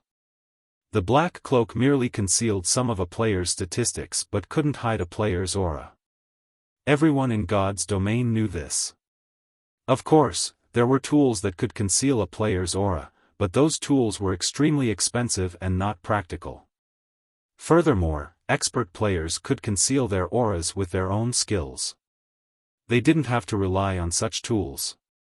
Even Long Wuxiang gave Xiaofan a strange look. He couldn't understand what the man was trying to do. By removing their black cloaks, Aqua Rose and the others would only expose their statistics. That wouldn't help them withstand these 3 monsters' auras. Tori, Wildfighter, and Crimson Star were all instructors in Violet Sword. Anyone that could become a super guild's instructor would also be a Grand Elder, absolute upper echelons in the guild.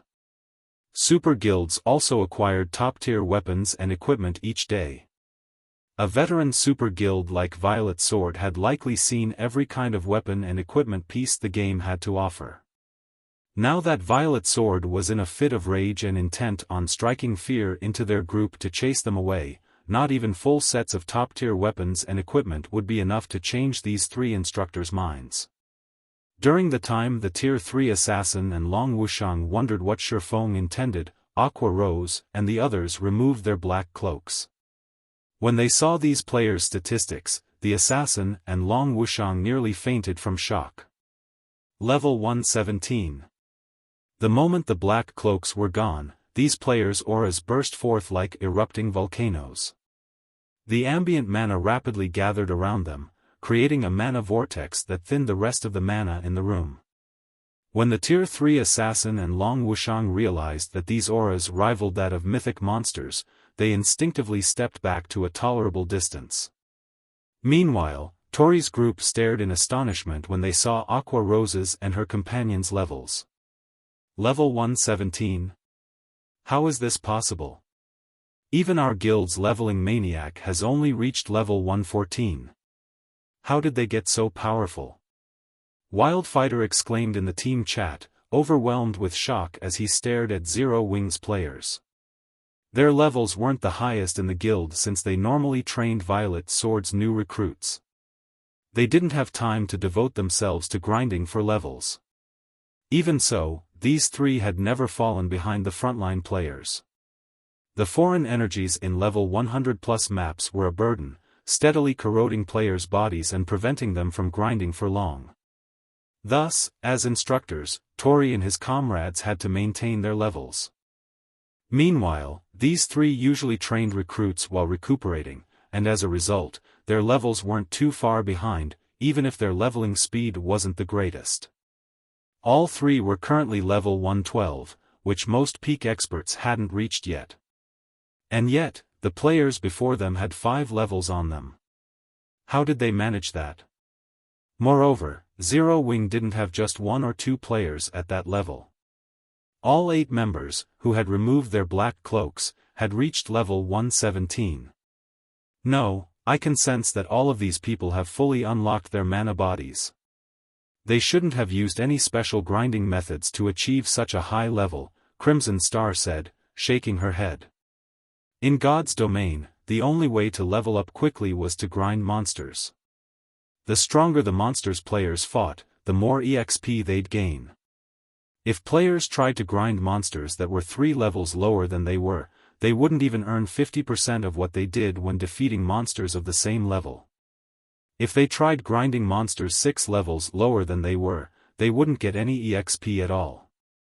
While questing was also a reliable way to earn EXP, Quest's main objective was to provide coins, weapons, equipment, and special tools. The only way to level rapidly was to face powerful monsters of the same or higher level. Because of this, no player with a high level in God's domain was considered weak. In fact, most ordinary players saw a player's level as a direct representation of their strength. Still shocked, the 3 instructors didn't realize Xiaofan had walked up to them. It had felt as if he had stood in the middle of the room all this time. Can we talk now? Xiaofan asked, looking at each instructor in turn. Only then did Wildfighter and Crimson Star realize that Xiaofan stood before them. Out with it. Why have you come to Violet Sword? Tori asked, giving Xiaofan a serious look. He no longer displayed any rage or belittlement. If Zero Wing had had only 1 player at level 117, he would have, at most, been surprised and acknowledged the expert's strength, but not only did a whole group of level 117 players stand before him, but they had also unlocked their mana body's full potential. This achievement couldn't just be the result of personal strength. Rather, it was a representation of the guild's foundation and power. Since Zero Wing had so many high-leveled experts with fully unlocked mana bodies, the guild earned his basic respect. After seeing Silent Wonder and the others himself, Tori also understood why Silent Wonder had defeated Solitary Frost. There wasn't much of a difference between the basic attributes of a player with a fully unlocked mana body and one without, but there was a colossal difference between their combat power. It was almost the difference of half a tier, which wasn't a gap that could be shortened with combat standards and techniques. Although Solitary Frost was a domain realm expert, he was still quite young. He did not have much experience fighting opponents with more raw power. Hence, suffering defeat wasn't all that strange. "You're surprisingly frank, Instructor Tori." "In that case, I'll just come out with it," Xiaofan said, smiling at Tori, who had paid close attention to him since the moment he entered the room. "I'm here to discuss Silent Wonder's situation. Guild leader Black Flame, if you wish to insist that she's a member of Zero Wing, not Azure, and thus doesn't need to develop in Violet Sword, don't bother. I will suggest that my superiors leave Silent Wonder alone," Wildfighter said. Zero Wing didn't have much power on the Western continent, but its potential was incredible. Becoming this pseudo-superpower's enemy over Silent Wonder would be truly unwise. Besides, Violet Sword could still follow through with its plans, even without a half-step Grandmaster Alchemist like Silent Wonder. At worst, their plans might take more time to complete. Moreover, the Zeus Corporation was the main reason that Violet Sword had insisted on obtaining Silent Wonder, and the corporation had simply made the demand because the Long family had refused to cooperate fully with Zeus's plan to unify the powers under its command. The Zeus Corporation only wanted to make an example out of the Long family and was using Violet Sword to do so. Long Wuxiang was stunned to hear Wildfighter give in so quickly. The matter had been dealt with, just like that? The Long family had negotiated with the Zeus Corporation and Violet Sword many times, yet the two had refused to concede. They had even gone as far as to use Azure's ruling rights to threaten the family. And yet, Xiaofan had just visited Violet Sword's residence for the first time, briefly mentioned Silent Wonder, and Wildfighter had agreed to part with her. Long Wuxiang felt as if he stood in the wrong guild's residence. Even Silent Wonder's mouth hung open in shock. She had never expected these negotiations to progress so smoothly. Just as everyone assumed the negotiations were over, however, Xiaofan shook his head, saying, "No, I believe you've misunderstood something. I'm not here to talk about that." "What do you wish to discuss, then?" Wildfighter asked, confused. Hadn't Zero Wing come to dissuade Violet Sword from its plans? Zero Wing would like to partner with Violet Sword. "I know your guild has uncovered an ancient secret land, which requires special tools to enter. I suggest our guilds work together. Zero Wing only wants 100 entry slots in exchange," Xiaofan said. The fact that Violet Sword had relied on an ancient secret land to boost its development speed on the Western continent hadn't been a secret in the past. The moment Long Wuxiang had shown up in Zero Wing's residence, Xiaofan had remembered this secret land. This ancient secret land held the key to completing the Tier 4 promotion quest. It was the very reason that Violet Sword had nurtured plenty of Tier 4 experts in Xiaofang's past life. In fact, this guild had commanded nearly twice as many Tier 4 experts as ordinary super guilds.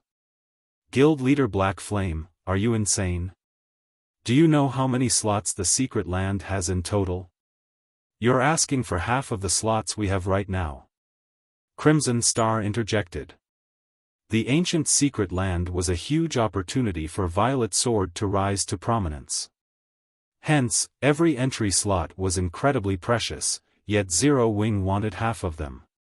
Despite her conservative personality, Crimson Star accused Xiaofan of madness. Read latest chapters at Wuxia World.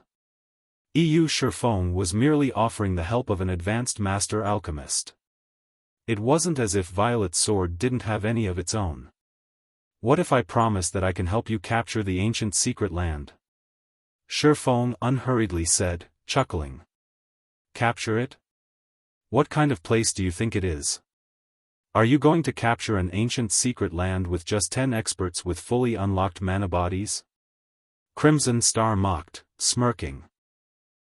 Experts with fully unlocked mana bodies were indeed precious right now, but Violet Sword could nurture quite a few with another 2 weeks. Many of the Super Guild's experts had already made considerable progress, and the Violet Sword was more than capable of capturing the ancient secret land without Zero Wings experts. At most, doing so might take another 2 weeks. What if I offer the help of 100 Tier 3 experts with fully unlocked mana bodies? Xiaofan asked, flashing Crimson Star a smug smile.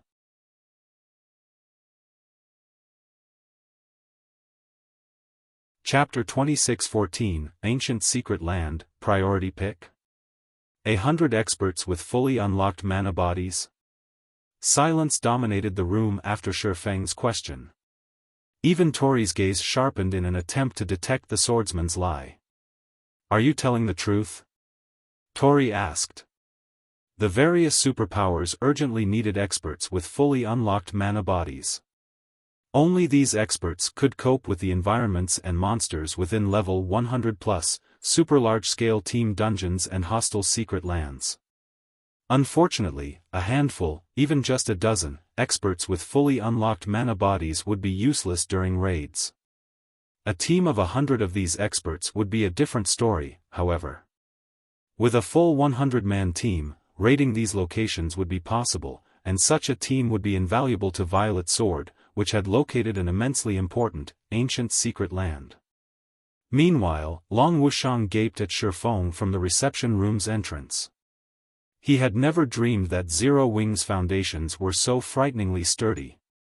100 experts with fully unlocked mana bodies.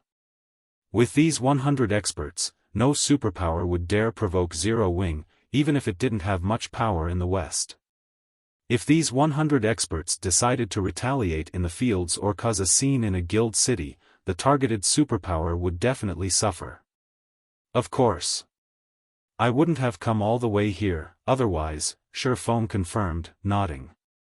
Although Zero Wing only had a little over 24 experts with fully unlocked mana bodies right now, many of the guild's Tier 3 Refinement Realm experts had already reached 85% or higher thanks to the Lost Town special environment. At most, Zero Wing would need 3 more days to gather a full 100-man team. The raid on the ancient secret land wouldn't begin immediately. Violet Sword would need some time to prepare. Without the necessary tools, players wouldn't survive in the secret land, and by the time those tools were ready, Zero Wing should have all the experts it promised. Hence, Xiaofan didn't consider his statement to be a lie. Tori and the other 2 instructors fell silent after hearing Xiaofan's reply. Are we actually going to agree to his offer, Instructor Tori? This ancient secret land is likely unique in God's domain. You already know how astounding the environment is for training. Black Flame is too greedy. We have already split half the entry slots with mythology. If we give another 100 entry slots to Zero Wing, we'll have less authority there than mythology, even if we retain a spot, Wildfighter asked Tori in the team chat. The ancient secret land had a strict entry limit. It was more like an ancient city, isolated from the outside world, than a true secret land. As long as players defeated the trial boss, they'd become ordinary citizens in the city, enjoying the city's various benefits. To monopolize this secret land, Violet Sword had partnered with mythology, and both guilds had dispatched large armies to barricade the entrance, preventing other powers from entering. Each guild would then occupy half of the available entry slots. Violet Sword had gone to great lengths to secure 200 entry slots, yet Zero Wing wanted 100 for helping the Super Guild defeat the trial boss. No matter how one looked at it, this didn't seem like a worthwhile transaction. Given another 2 weeks, Violet Sword would be more than capable of taking the trial boss down by itself. The Super Guild didn't need any of Zero Wing's help. Crimson Star nodded in agreement to Wildfighter's comment. Guild leader Black Flame, while your proposal is tempting, you demand too much. I can offer a maximum of 10 entry slots, not one more, Tori said after giving the matter some thought. Even without your help, we will capture the secret land. It only may take us a few days longer. You might be right, but as far as I know, Violet Sword isn't the only power in control of the ancient secret land. Just one day could make a massive difference. I'm sure you're aware of this, Instructor Tori. Moreover, I don't just want 100 entry slots. I also want priority over one of the items the trial boss drops, Xiaofan coolly declared, nodding. Long Wuxiang could only stare at the swordsman, utterly flabbergasted. How was this supposed to be a partnership negotiation? Violet Sword had clearly stated that it would succeed, with or without Zero Wing, but instead of reducing his demands, Xiaofan had asked for even more, setting his sights on the trial boss's loot. He was simply insane. You're correct. We're not the only guild in control of the ancient secret land right now, but you can't ally with the other guild, can you? Zero Wing has offended mythology often in the past, Wildfighter countered with a grin. Violet Sword is Zero Wing's only prospect for an alliance. We're already being quite generous by offering 10 entry slots. If you don't like it, you'll have to find another way to enter the secret land. Zero Wing's conflict with mythology was no longer fresh news. If mythology hadn't been the only other guild to control the ancient secret land, Violet Sword might have conceded to Xiaofang's demands. There was no way mythology and Zero Wing would work together at this point. Xiaofan was dreaming if he thought he could claim 100 entry slots and priority over the trial boss's loot. Convinced Xiaofan was a madman, Long Wuxiang couldn't help but shake his head. Zero Wing was immensely powerful in the east. In fact, it was so powerful that not even several superpowers could take it down. However, Zero Wing's strength was limited to the eastern continent. Even if the guild brought 100 experts with fully unlocked mana bodies to the west, it could, at most, annoy the various superpowers. Zero Wing couldn't reach the various superpowers' roots, let alone those of a veteran super guild like Violet Sword. What if we enter the secret land by ourselves? Xiaofan asked, smiling. Read latest chapters at Wuxia World. You enter the secret land yourselves? Crimson Star parrot, smirking. She then continued, Guild Leader Black Flame, I don't mean to belittle you, but do you know how large of a force our two guilds have stationed at the entrance? Not even 1,000 experts with fully unlocked mana bodies could dream of setting foot in the ancient secret land without our approval. To secure their hold, Violet Sword and mythology had established a guild city around the ancient secret land's entrance. Without being able to destroy the city, no one would enter the secret land. Silently, Long Wuxiang nodded his agreement with Crimson Star's statement. He had visited this guild city when the Azure Chamber of Commerce had sent its lifestyle players to Violet Sword. That guild city's defenses were no weaker than the various super guilds' main headquarters. Is that so? Leisurely, Xiaofan asked, but what if I have him? With that, Xiaofan retrieved a summon guard scroll and called forth Versailles.